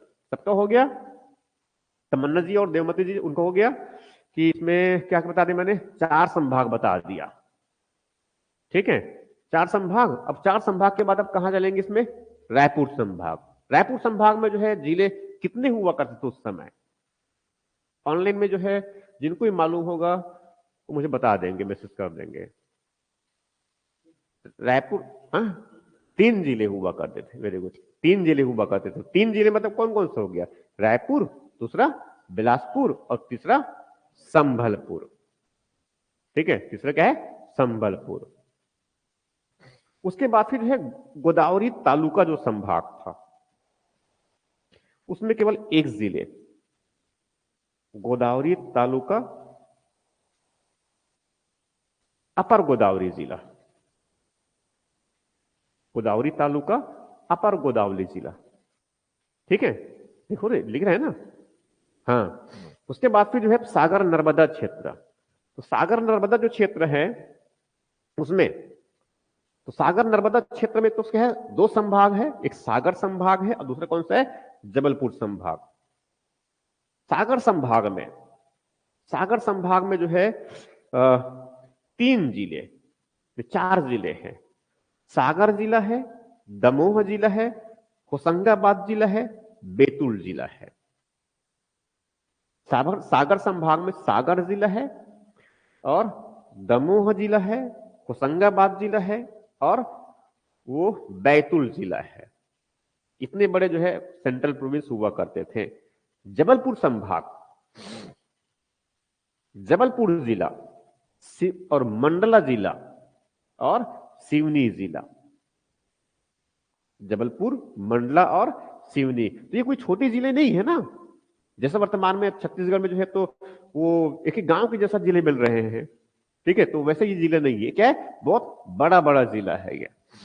तो इस प्रकार से क्या हुआ, 1862 में क्या है, डिविजनल सिस्टम स्थापित हो गया छत्तीसगढ़ में। ठीक है, और इस प्रकार से जो है 62 से लेकर के छत्तीसगढ़ में, अब ये तो क्या हो गया, अब इसी में क्या है, छत्तीसगढ़ में क्या हो गया, जिले जिले भी स्थापित हो गया, अब प्रोविंस भी हो गया और डिवीजन भी हो गया और जिले भी हो गया और तहसील भी हो गया। तो जहां पर तहसील लिखे वहीं पर साइड में और बॉक्स बना करके, नहीं तो जहां पर लिखे उसमें वो तहसील, एक तहसील और लिख लीजिए आप लोग।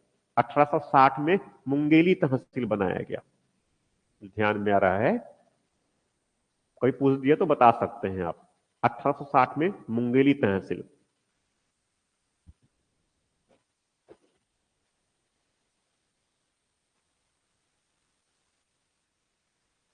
क्या है, मुंगेली तहसील।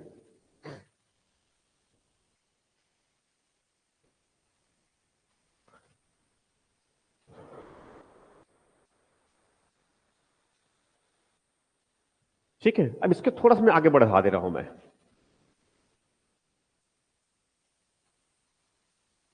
ठीक है, अब इससे थोड़ा इतर बता रहा हूं मैं, इससे अलग। ठीक है, मैं इसको साइड में अलग से बॉक्स बना के लिखेंगे आप लोग, वो बॉक्स बना के लिखेंगे। अभी तो मैंने बताया कि 1800, इसको ऐसा समझ लो, वो मतलब छत्तीसगढ़ इस स्थिति में कैसे पहुंचे हम, छत्तीसगढ़ की स्थिति में उनको वहां से पहुंचा रहा हूं। जैसे अब इसमें जो है इसको ऐसा समझो, वो 1854 से पहले, पूर्व, क्या राज्य का नाम क्या था, नागपुर राज्य, यही थे। 1861 में क्या बन गया, हाँ, अब कम से कम यहां मेरे सामने तो नहीं बोलेंगे सेंट्रल प्रोविंस। ठीक है, अब ये सेंट्रल प्रोविंस जो है ये बना रहेगा। आगे चल करके जो है 1936 में इसमें जो है बरार वाला क्षेत्र भी जोड़ दिया गया। ठीक है, और उसके बाद ये नाम बन गया 1936 में, 1936 में नाम बन गया central province, central province and Berar. ठीक है, सेंट्रल प्रोविंस एंड बरार।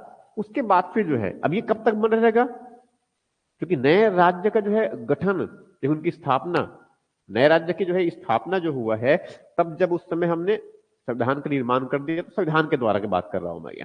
ठीक है, तो उस समय जो है 4 वर्गम राज्य बनाए गए थे। चार वर्ग में क्या है? राज्य। तो ये सब क्या है? ये प्रोविंस है। ठीक है, प्रोविंस। मगर अब यहां पर अब इसको आगे जो है कब की बात कर रहा हूं मैं? 26 जनवरी 1950। ये क्या है? स्टेट। कौन से स्टेट? मध्य भारत। क्या है? मध्य भारत। मध्य भारत। अब इसके अंतर्गत हमारा छत्तीसगढ़ है।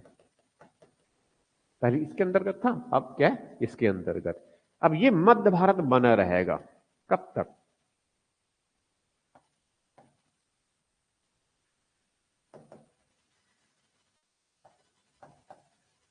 31 अक्टूबर 1956 तक ये बना रहा। और उसके बाद फिर जो है, इसको इसको यहां से मैं आगे खींच दे रहा हूं मैं, इसको ऐसा करके यहां ले रहा हूं मैं।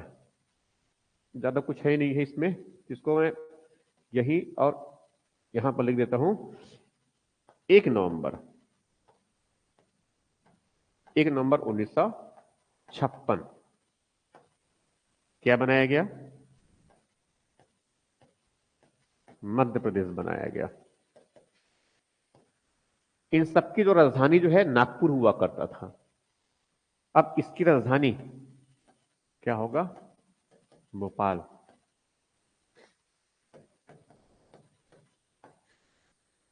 इनकी राजधानी क्या है? भोपाल। ठीक है। अब ये स्थिति जो है 56 तक। अब उसके बाद फिर जो है 1 नवंबर 2000 क्या हुआ? छत्तीसगढ़ का स्थापना नहीं हुआ है, छत्तीसगढ़ का गठन हुआ है। संविधान के अनुच्छेद 2 और अनुच्छेद 3 में बहुत बड़ा फर्क है, यही है ना? तो क्या है? छत्तीसगढ़ का गठन, अनुच्छेद 3। ठीक है, अनुच्छेद 3। तो ये इस प्रकार से क्या हो गया? राज्य आया हमारे पास में। ठीक है, प्रोविंस से हम इस प्रकार से बन गए, राज्य बन गए। ठीक है, उस तरफ जो है 54 में जो है 3 तहसील थे, रायपुर, रायपुर, धमतरी और रतनपुर। फिर 57 में जो है और 2 तहसील बनाया गया। क्या है? 2 तहसील बनाया गया। कौन सा तहसील है? नवागढ़ और धामधा। उसी समय जो है थोड़ा सा नाम और बदला गया, मुख्यालय बदला गया। ठीक है, वो नहीं लिखे होंगे आप लोग, मुझे मालूम है, उसके बारे में बताया नहीं है। ठीक है, धमधा का जो धमधा का नाम, धमधा का मुख्यालय बदल करके जो है उनको दुर्ग कर दिया गया 58 में। ठीक है, उसका है दुर्ग, तो वो भी लिख लीजिए साइड में। दुर्ग तहसील का जो है स्थापना जो है कब है? 58 में है ये। और उसके बाद बताया था मैंने कौन सा है? मुंगेली, वो कब का है? 60 का है। ठीक है, तो ये हो गया। अब इसके साथ साथ में सेम जो है जिले को भी खींच देता हूं। सेम जो है जिले को, वो तो जिले के मतलब कब की बात कर रहा हूं मैं? इसमें जिले के मतलब कब की बात कर रहा हूं मैं? तो इसमें आधुनिक डिस्ट्रिक्ट सिस्टम, आधुनिक जिले व्यवस्था। तो आधुनिक जिले व्यवस्था प्रारंभ कब हुआ? 1861 में। यही ना? ठीक है, तो ये जो है कब का हो गया? 1861 में। कौन सा? छत्तीसगढ़ में 2 जिले हो गए, एक रायपुर और दूसरा जो है कौन सा? बिलासपुर। ठीक है, अब उसके बाद मतलब 48 से पहले की बस ले रहा हूं मैं ये। इसके बाद फिर जो है इसका पुनर्गठन, जिले बस के ले रहा हूं ना ये। कब की बात करिए? 1906। अब 1906 मतलब कब की बात? 1 जनवरी 1906। ठीक है, रायपुर का पुनर्गठन किया गया, जिले का पुनर्गठन कर क्या बनाया गया? दुर्ग जिला। दुर्ग जिले का गठन। ठीक है, अब उसके बाद फिर जो है ये, उसके बाद फिर जो है कब? 1948 में, आजादी के बाद 3 नए जिले। 3 नए जिले। 3 नए जिले कौन कौन से है? बस्तर और रायगढ़।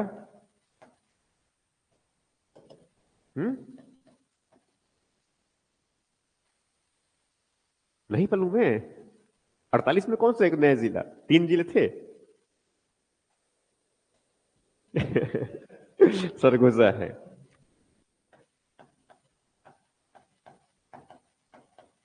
तीसरा कौन है? सरगोजा। बस्तर, रायगढ़ और सरगोजा।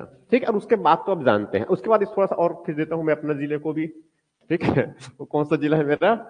राजनांदगांव जिला।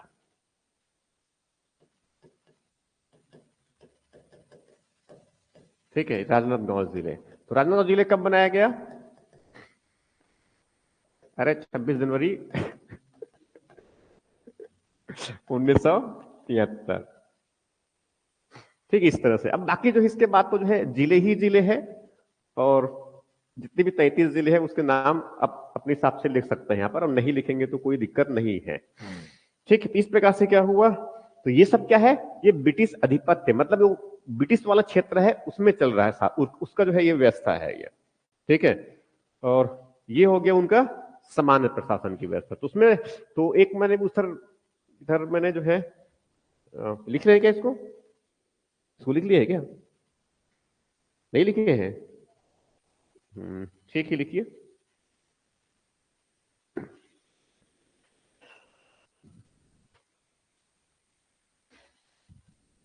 थोड़ा जल्दी लिखिए।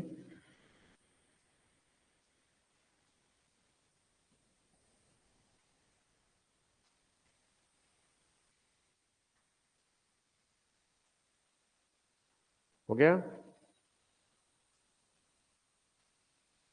ठीक है, तो मुंगेली जो है तहसील की स्थापना कब हुआ? 60 में, और दुर्ग का 58 में। ठीक है, अब आगे बढ़ जाते हैं इस पर। ये तो मतलब इसको ऐसा समझना है, ये देखो पहले जो है रेजिडेंट हुआ करते थे 1854 में, उसके बाद फिर जो है कमिश्नर हुए 54 से लेकर कब तक? 62 से पहले तक। 62 से जो है कौन हो गया? चीफ कमिश्नर हुआ। कमिश्नर के स्थान पर क्या आया? चीफ कमिश्नर आया। अब चीफ कमिश्नर जो है 1861 तक बना रहेगा। ये चीफ कमिश्नर जो है 1861 तक बना रहेगा। समझ में आ रहा है जो कह रहा हूं मैं ये? ठीक है, तो अब इसमें जो है इसको थोड़ा सा और ऐसे लिख लो, इसमें और से लिख सकते हैं। इसमें जो है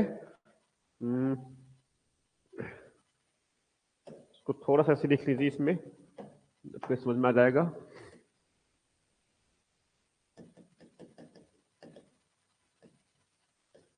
छत्तीसगढ़ में जो है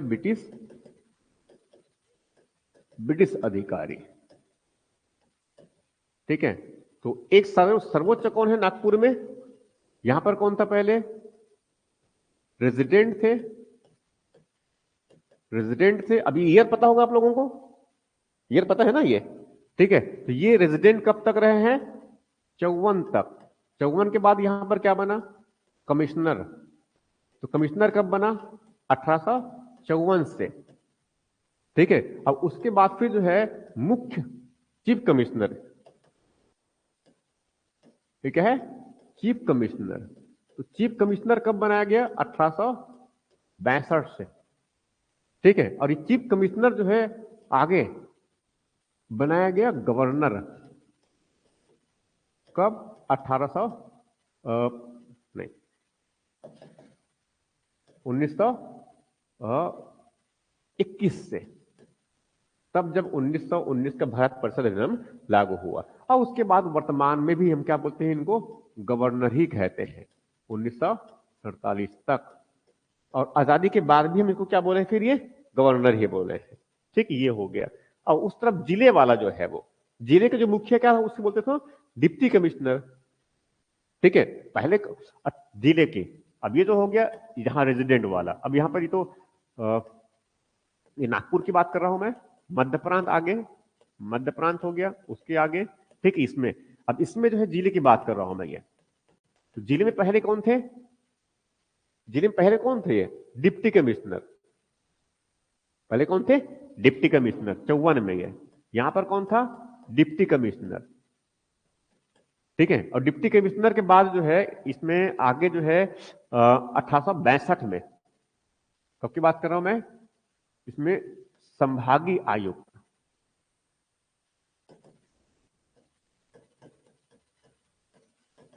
संभागीय आयुक्त कब? 1862 में, ये 1862 में ये। और संभागीय आयुक्त, इसके नियंत्रण में कौन लोग होंगे? जिले होंगे। उसे क्या बोलेंगे? कहीं पर इनको डिप्टी कमिश्नर कहते थे और कहीं पर इनको कलेक्टर ये कहा जाने लगा। मतलब इसको क्या बोलेंगे? इनको क्या बोलेंगे? डिप्टी कमिश्नर, या फिर कहीं पर इनको बोलेंगे कलेक्टर। ठीक, इस प्रकार की व्यवस्था। ठीक है। और उसके बाद फिर जो है जिले के बाद क्या आ गया इसमें? तहसील आ गया। ठीक है, तो 62 हो गया और ये जिले 62। उसके बाद से फिर ये डिविजनल सिस्टम और डिस्ट्रिक्ट सिस्टम ऐसा ही बना हुआ है, वर्तमान में ऐसा ही है। और उसके बाद फिर तहसील, तो तहसील व्यवस्था जो शुरुआत कब हुआ है? ये 1854 में। ये ठीक है। और इसके तहसील के अंतर्गत इसमें और क्या है? उसको पहले परगना कहते थे और आजकल एक तरह से हम कह सकते हैं उनको एक सर्कल है, एक बड़ा सर्कल है ये। एक उनको ऐसा कहा जाए, एक परगने की इकाई के रूप में, तहसील से छोटी इकाई ऐसा कह सकते हैं। चलो परगना कर देता हूं मैं समझने के लिए। एक छोटी इकाई है, मतलब तहसील से छोटी क्षेत्र एक्चुअल में, और छोटी क्षेत्र नहीं एक्चुअल में, ये देखा जाए तो जो है तहसीलदार के नियंत्रण में काम करता है ये, और एक पर्टिकुलर क्षेत्र के काम को देखता है। कुछ गांवों का समूह होता है, उनको देखने वाला कौन होता है? तहसील। तो तहसील में कौन हो जाएगा यहां पर? नायब तहसीलदार। कौन हो गया? तहसीलदार। और ये कौन हो गया? नायब तहसीलदार। ये कौन हो गया? नायब तहसीलदार। ठीक है। अब नायब तहसीलदार, अब इसके नीचे, समझ में आ रहा है जो कह रहा हूं ये? ठीक है, ये पूरी वहां पूरे लास्ट तक ले लिया मैंने समझने के लिए, आपको आइडिया हो जाए। दूसरा मैंने डिस्ट्रिक्ट सिस्टम में जो है डिस्ट्रिक्ट कमिश्नर, डिप्टी कमिश्नर पहले कहते थे इनको, मगर बाद में इनको संभागीय आयुक्त, ठीक है, एक उसके नियंत्रण में लिया गया। संभागीय आयुक्त के नियंत्रण में कौन है फिर? वो डिप्टी कमिश्नर है ये। ठीक है। अब उसके बाद मैंने किसको लिया? तो डिप्टी कमिश्नर, छत्तीसगढ़ में क्या होगा? उस डिप्टी कमिश्नर के नीचे कौन होगा? ये तहसीलदार होगा। तो कौन होगा? तहसीलदार। और तहसीलदार के नीचे कौन होगा? ये नायब तहसीलदार होगा। अब नायब तहसीलदार के नीचे, ठीक है, तो तहसील के स्तर में भी कई अधिक कर्मचारी होते हैं। तहसील के स्तर में बताया था मैंने, मुहर्रिर बताया था, वो सियानवीस कानून को, इसे बताया था ना मैंने, ये वैसे ही है। अब वो तहसील के नीचे इसमें फिर इकाई जो प्रशासन ने डेवलप किया, वहां क्या है? सर्किल। वहां क्या है? सर्किल। और सर्किल में जो है इसमें जो अधिकारी होंगे उसे बोलते हैं रेवेन्यू इंस्पेक्टर।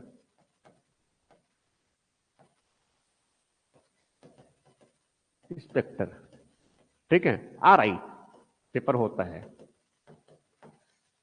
ठीक है, RI, तो RI बनने की जो है ख्वाहिश जो रखते हैं वो इसी स्तर में जाएंगे, मतलब उनको नायब तहसीलदार के नीचे काम करना है। ठीक है। और इस तहसील के थोड़ा नीचे जाएंगे, अब छोटी इकाई और, तो वहां मिलेगा, उसको बोलते हैं हल्का क्षेत्र। अब आजकल तो हल्का क्षेत्र बहुत छोटा बना दिया गया है, दो दो गांव को एक एक हल्का क्षेत्र में बदल दिया गया। ठीक है। तो अब ये हल्का क्षेत्र में जो मुखिया, इनका प्रमुख अब कर्मचारी है, तो इनको क्या बोलेंगे? आप उनको पटवारी कह सकते हैं। ठीक है, वो क्या है? पटवारी है। अब उसके बाद फिर जो है इसके हल्का क्षेत्र से और नीचे, हल्का क्षेत्र से और नीचे क्या कह देंगे उसको? वो कह देंगे गांव, मतलब राजस्व गांव। वो क्या है? राजस्व गांव। ठीक है। और उस गांव में जो है क्या काम करता है? पंचायत काम करता है, जिसके मुखिया कौन होता है? सरपंच।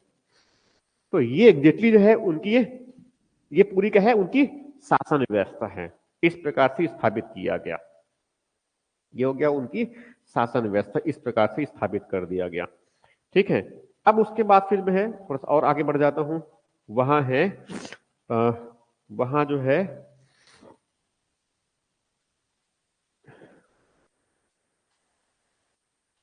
उनमें स्थानीय शासन की व्यवस्था, वहां में क्या है, स्थानीय शासन व्यवस्था।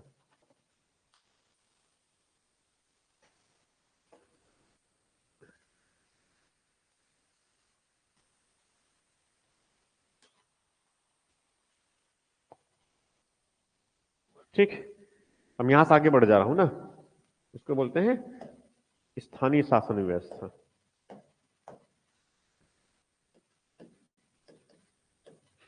स्थानीय शासन व्यवस्था छत्तीसगढ़ में, तो छत्तीसगढ़ में स्थानीय शासन व्यवस्था, इसमें मैं कुछ समझाते जा रहा हूं और इसमें आप लोग नोट डाउन करते चले जाएंगे। ठीक है, अब उनको से समझो। ये मतलब 1800 जो है उसको ऐसा समझे कि 1865 से पहले, ठीक है, छत्तीसगढ़ में जो है छत्तीसगढ़ में जो है, ये भी कह सकते हैं कि 1880 से पहले, 1880 से पहले जो है भारत में जो है जो स्थानीय स्तर पर जो है जो शासन जो है अच्छा नहीं हुआ करता, कोई व्यवस्थित व्यवस्था नहीं था हमारे पास में ये। ठीक है, और इसी क्रम में जो है, इसी क्रम में ये, ठीक है, मतलब कुछ व्यवस्था बनाया गया था, कुछ व्यवस्था बनाया गया था कि स्थानीय स्तर पर जो है कुछ नगर पालिकाओं का निर्माण किया गया था। स्थानीय स्तर पर जो है नगर पालिकाओं का निर्माण किया गया था, जिससे कि जो है रायपुर और जो बिलासपुर जो नगर पालिका है, नगर निगम नहीं, किन की बात कर रहा हूं मैं, नगर पालिका की जो बात कर रहा हूं, तो 1867 में, 1867 में रायपुर और बिलासपुर जो है नगर पालिकाओं का गठन किया गया। कब की बात कर रहा हूं मैं, 1867 में रायपुर और बिलासपुर, इनमें नगर पालिकाओं का गठन किया गया,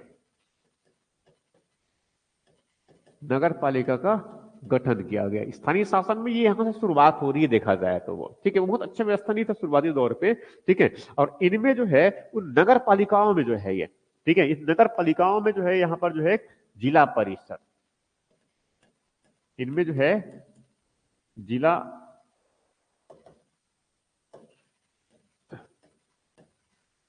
जिला परिषद का गठन किया गया। और यही जिला परिषद जो है स्थानीय स्तर पर थोड़ी बहुत मात्रा में, ठीक है, ये प्रारंभ हुआ कि वो जो स्थानीय स्तर पर जो है जिला परिषद थोड़ी मात्रा में ग्रामीण क्षेत्र में और कुछ जो है ग्रामीण क्षेत्र में, ठीक है, तो एक नगर पालिका का गठन किया गया और साथ में जो है वैसी क्या बनाया गया, जिला परिषद का गठन किया गया। तो नगर पालिका मतलब किसके लिए हो गया, ये कुछ जो नगर थे उनके लिए हो गया, नगरों के लिए। और जिला परिषद मतलब क्या है, ये ग्रामीण क्षेत्र में, ग्रामीण क्षेत्र में जैसे कि शिक्षा है, थोड़ी मात्रा में शिक्षा है, स्वास्थ्य है, के कार्यों को लिए, के के कार्यों के लिए। ठीक है, तो अभी वर्तमान में जिस प्रकार की व्यवस्था है वैसा नहीं, मगर ये शुरुआत हो रहा है, इनको ऐसा समझिए। ठीक है, इनको ऐसा समझिए, थोड़ा पहले की स्थिति है ये। तो अब उसके बाद तब एक गवर्नर जनरल आए, जिसका नाम हुआ करता था लॉर्ड रिपन। इनकी बात कर रहा हूं मैं, लॉर्ड रिपन। तो ये लॉर्ड रिपन जो है,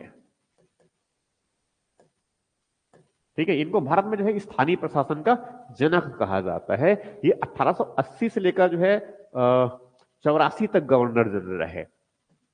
1880 से लेकर कब तक, 84 तक ये गवर्नर जनरल है। इनको भारत में जो है स्थानीय प्रशासन का, स्थानीय प्रशासन का इनको जनक कहते हैं। ठीक है, कौन है, लॉर्ड रिपन। 80 से 84 की बात कर रहा हूं। इसके बाद फिर रिपन के बाद आया था डफरिन, और उसी समय कांग्रेस की स्थापना हुआ था। ठीक है, तो इस समय जो है, अब इसमें जो है, अब तो ये जो है, अब ये रिपन के द्वारा, ठीक है, रिपन के द्वारा जो है 1885 में ये उसने जो है जिला परिषद का गठन किया। तो रिपन के काल में जो है ये जो जिला परिषद गठित किया गया, कब की बात कर रहा हूं मैं, 1885। अभी जिला परिषद जो है ग्रामीण स्तर पर जो है कुछ स्वास्थ्य और शिक्षा और जैसे सेवाएं हैं, सामाजिक सेवाएं, ये जो है उपलब्ध कराए कुछ मात्रा में ये। ठीक है, तो इस प्रकार से नगरीय क्षेत्र में क्या है, नगर पालिका, और 1867 में जो है रायपुर और बिलासपुर नगर पालिका। और इस तरफ ग्रामीण क्षेत्र में काम करने के लिए क्या आ गया, जो बड़े जो है क्षेत्र बन गए, कौन सा मुख्य क्षेत्र कौन सा बन गया, जिला परिषद। मुख्य क्षेत्र क्या है, जिला परिषद। अब उसके अलावा जो है छोटे स्थानों पर, मतलब कुछ जो अलग अलग और क्षेत्र थे, उसमें एक और क्षेत्र जिला परिषद के साथ साथ जो है एक और क्षेत्र क्या गठित किया गया, नोटिफाइड एरिया। नोटिफाइड क्षेत्र कह सकते हैं आप। ठीक है, तो ये नोटिफाइड क्षेत्र फिर आगे चल करके जो है उनको भी सेम जो है उस तरह से जिला परिषद में बदला गया। तो एक क्षेत्र क्या कहलाया, तो वो एरिया क्या है, notified area. Notified area English में कर सकता हूं इनको मैं, इनको आप लोग इसको ऐसा लिख दीजिए, नोटिफाइड एरिया। एरिया मतलब क्षेत्र। तो ये जो है एक जिला परिषद जैसे है ना, वर्तमान में क्या है, जिला परिषद है ये। ठीक है, जिला विकास परिषद है एक्चुअल में वो। ठीक है, तो ये जिला परिषद और साथ में उसी क्या है, नोटिफाइड एरिया। तो अभी जैसे पंचायत जैसा है, तो वैसा कोई व्यवस्था नहीं है ये। ठीक है, तो ये सब क्या है, ये यही जो है आगे धीरे धीरे करके फिर क्या है, स्थानीय प्रशासन का हिस्सा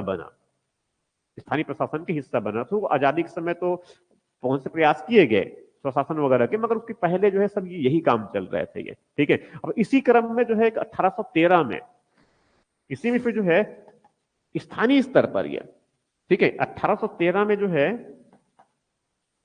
अब 1913 सॉरी, सबकी बात कर रहा हूं मैं, 1913। तो 1913 में जो है वैसी स्थानीय स्तर पर जो है लोगों को जोड़ करके रायपुर सहकारी बैंक की स्थापना किया गया। इनकी बात कर रहा हूं मैं, रायपुर सहकारी बैंक। ठीक है, तो सहकारी बैंक का मतलब क्या होता है, बहुत सारे लोगों को एक साथ में जोड़ना स्थानीय स्तर में। उन सबको जोड़कर 1913 में क्या बना दिया गया, स्थापित कर दिया गया, रायपुर सहकारी बैंक की स्थापना किया गया। ठीक है, तो छत्तीसगढ़ में जो है स्थानीय प्रशासन की जो व्यवस्था है वो इस प्रकार से जो है स्थापित हो गई। वैसे रायपुर सहकारी बैंक है, और 1915 में जो है बिलासपुर सहकारी बैंक, ये भी लिख सकते हैं आप। 1915 में क्या है, बिलासपुर सहकारी बैंक।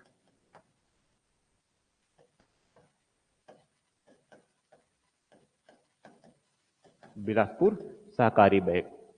ठीक, तो इसमें क्या हो गया, ये स्थानीय प्रशासन की व्यवस्था हो गया ये छत्तीसगढ़ में ये। ठीक है, तो किस प्रकार से क्या हुआ, नगर में क्या होगा, नगर पालिकाएं, और ग्रामीण क्षेत्र है तो वहां पर जो है उनके विकास के लिए क्या बनेगा, जिला परिषद बनेगा। और कुछ और क्या रहेंगे, छोटे एरिया, उनको क्या बोल देते हैं, नोटिफाइड एरिया। उसके साथ मैंने क्या बताया कि ये जो सहकारी बैंक है, रायपुर सहकारी बैंक 1913 में, और बिलासपुर सहकारी बैंक 1915 में, इस प्रकार से बना दिया गया। ठीक है, अब उसके बाद फिर इसी क्रम में आगे जो है,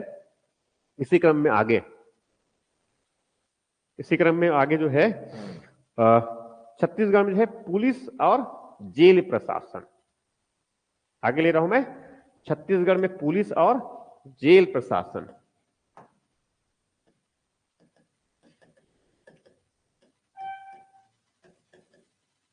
पुलिस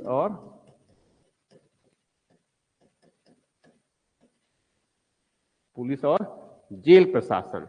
तो पुलिस और जेल प्रशासन के मतलब पहले क्या था हमारे पास में, पहले एक्चुअल में क्या हुआ करता था, पहले क्या था हमारे पास में, ये कोई पुलिस के नाम पर क्या हुआ करता था, वो हरकारे हुआ करता था, यही थे ना, ये क्या है, हरकारे। तो एक तरह से अगर देखा जाए तो कोई बहुत विशेष व्यवस्था जो है पुलिस के लिए नहीं था। ठीक है, तो सितंबर 1856 की बात कर रहा हूं मैं, सितंबर 1856 की बात कर रहा हूं मैं ये। ठीक है, तो सितंबर 1856 में जो है छत्तीसगढ़ में जो है पुलिस प्रशासन के लिए, मतलब छत्तीसगढ़ में जो है ये कहा जाए, क्योंकि जो है यहां पर भी कई विद्रोह हो रहे थे, उन विद्रोह के दमन करने के लिए भी था।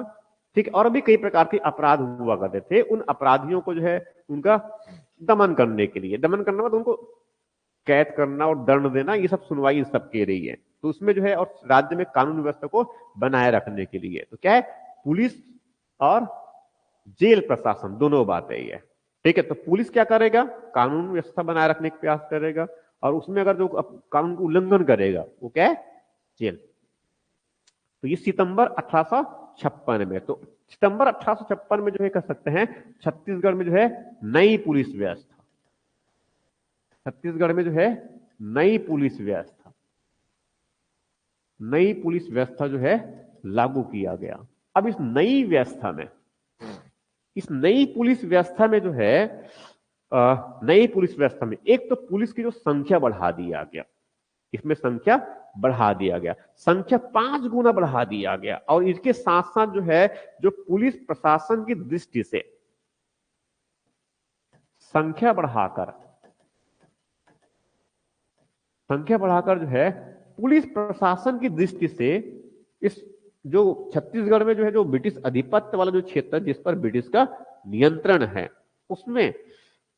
उसमें जो है, उसमें जो रायपुर, धमतरी, धमधा और नवागढ़, और साथ में कौन सा है, रतनपुर, 5 तहसील थे उस समय। तो उनमें क्या है, इन 5 तहसीलों में जो है एक नई पुलिस व्यवस्था, इनकी बताया मैंने 5 तहसील।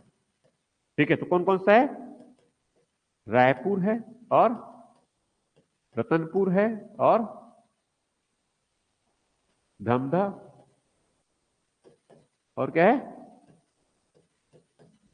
नवागढ़। ठीक है, तो ये 4, मतलब ये समझो, ये कह सकते हैं किसको जो है 4 भागे बांट दिया। ठीक है, ये कह सकते हैं, इसको कहते हैं रायपुर सदर, ऐसा रायपुर सदर। ठीक है, और दूसरा वैसे कौन सा इसमें, रायपुर तहसील ही बेसिकली। ठीक है, तो तहसील में क्या है उनकी, ये पुलिस व्यवस्था, ये कह सकते हैं आधुनिक प्रकार की व्यवस्था हुआ।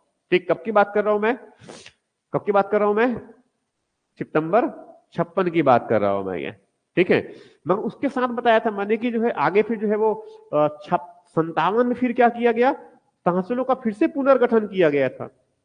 यही है ना, ये 56 के बाद तहसीलों का फिर से पुनर्गठन किया गया, और 58 में भी एक और तहसील बनाया गया था, 58 में एक और तहसील बनाया गया था।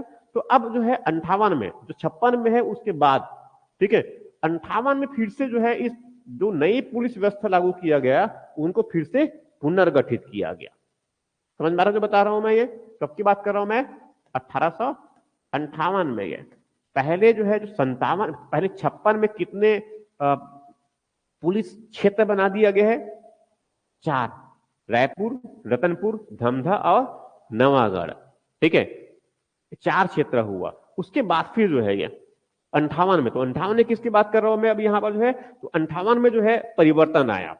ठीक है, परिवर्तन क्या क्या आ गया, एक तो क्या किया गया, सबसे पहले जो है सबसे महत्वपूर्ण था कि यहां जो तहसील बनाया गया है, ठीक है, इसमें जो है वो तहसील में जो पुलिस के जो प्रमुख है वो क्या करेगा, ये बहुत स्पष्ट नहीं हुआ करता था, उनका कार्य क्षेत्र स्पष्ट नहीं था। ठीक है, इसीलिए जो है सबसे महत्वपूर्ण काम किया कि पुलिस किस प्रकार से काम करेगा, उसके लिए पुलिस मैनुअल होता है। फिर क्या होता है, पुलिस मैनुअल। तो 1858 में जो है पुलिस मैनुअल,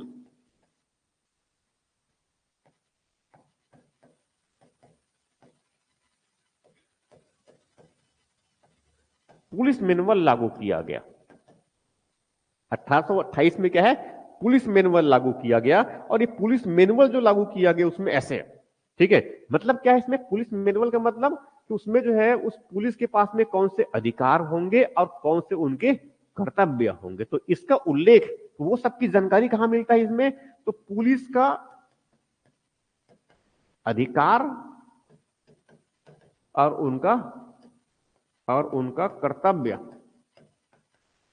कर्तव्यों का इसमें ब्यौरा होता है। ये उसको उसी प्रकार से काम करनी है। ये तो इस प्रकार से जो है 1858 में क्या लागू कर दिया गया, पुलिस मैनुअल लागू कर दिया गया।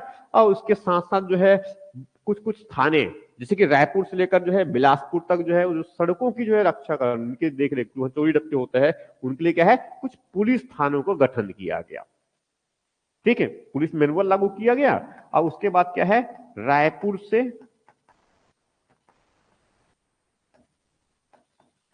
ठीक है, इसमें कुछ रायपुर और साथ में क्या है, बिलासपुर, इनमें जो है पुलिस थानों का गठन।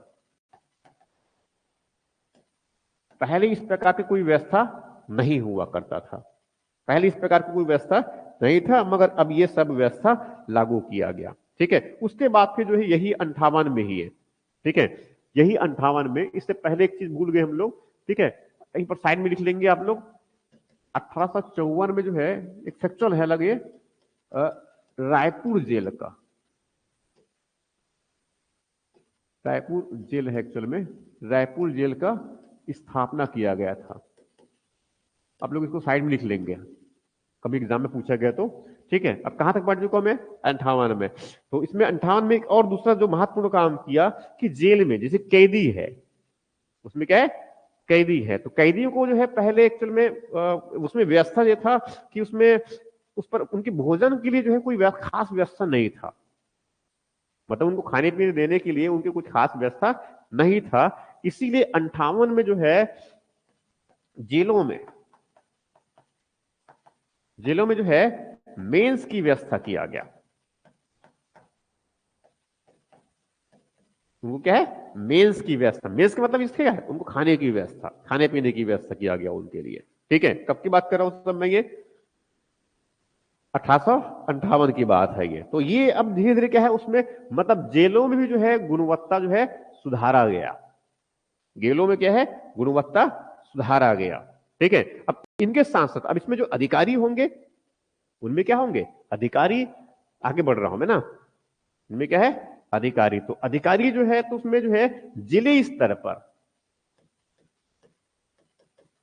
जिले स्तर पर, तो इसको समझते चले जाओ, ये जिले स्तर पर जो है एक पुलिस अधीक्षक, जिले स्तर पर क्या है, पुलिस अधीक्षक, और पुलिस अधीक्षक के जो है नियंत्रण में जो है जो अधीनस्थ जो पुलिस के अधिकारी, और एक कौन हो गया, तो इस जिले का नेतृत्व कौन करेगा, पुलिस अधीक्षक।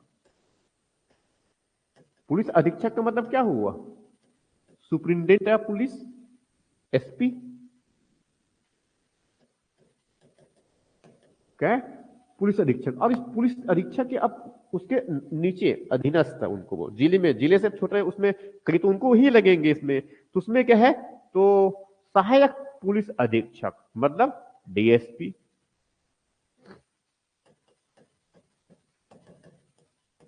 ठीक है, सहायक पुलिस अधीक्षक डीएसपी हो गया। उसके बाद फिर बाकी और उसमें जो है वो प्रथम स्तर का होता है, दूसरी स्तर का होता है, उसके बाद फिर निरीक्षक, इंस्पेक्टर। ठीक है, ये सब बातें लिख सकते हैं, इंस्पेक्टर है, और उसके बाद फिर जो है वो आरक्षक, मतलब मुख्य आरक्षक, डीएसपी हो गया, फिर उसमें इंस्पेक्टर। अब उसके नीचे जानते हैं सब इंस्पेक्टर, एग्जाम भी आया भी है। ठीक है, इंस्पेक्टर के नीचे क्या होगा, मुख्य, मुख्य आरक्षक।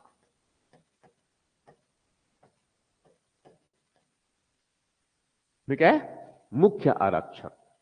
ठीक है, तो ये सब कहां की व्यवस्था बता रहा हूं मैं, जिले की। अब उसके बाद और छोटे नीचे में और भी है, बीच में कई सारी छोड़ दिया हूं, बस ये बस समझने के लिए आइडिया हो जाए इसलिए।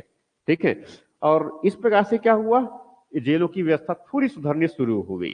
ठीक है, उसके बाद फिर जो है 1862 तक पहुंच गया मैं ये। ठीक है, तो 1862 में जो है एक और थोड़ा सा अच्छा काम हुआ।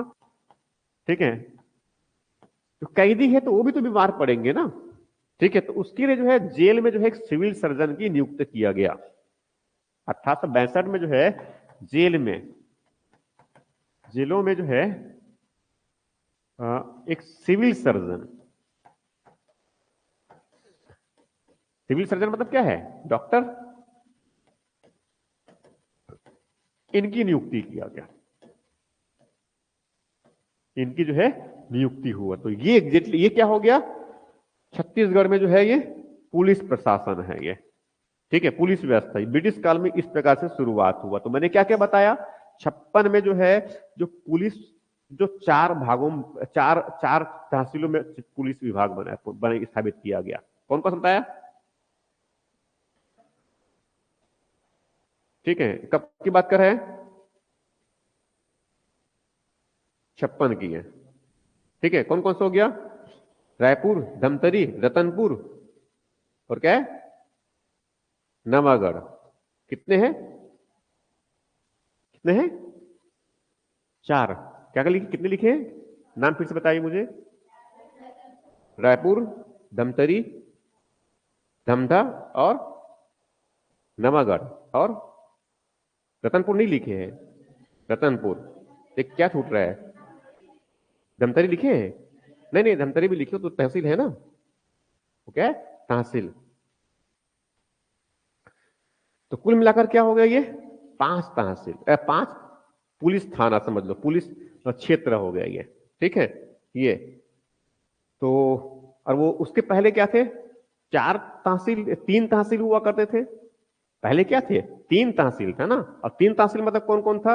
रतनपुर, रायपुर और धमतरी। मगर 57 तक तो स्थिति क्या है? 5 तहसील हो चुके हैं। ठीक है, तो इस प्रकार से क्या हुआ, एक रायपुर हो गया, क्या क्या बताया मैंने? रायपुर, रतनपुर और धमतरी और नवागढ़, धमधा। ठीक, अब पहुंच गए हम लोग कहां तक? ये हो गया पुलिस प्रशासन इनका ब्रिटिश काल में। अब उसके बाद ये व्यवस्था जो है लगातार ऐसे ही बना रहा, थोड़े बहुत परिवर्तन होते चले गए। ठीक है, अब इसके बाद फिर जो है, एक मिनट बस ब्रेक।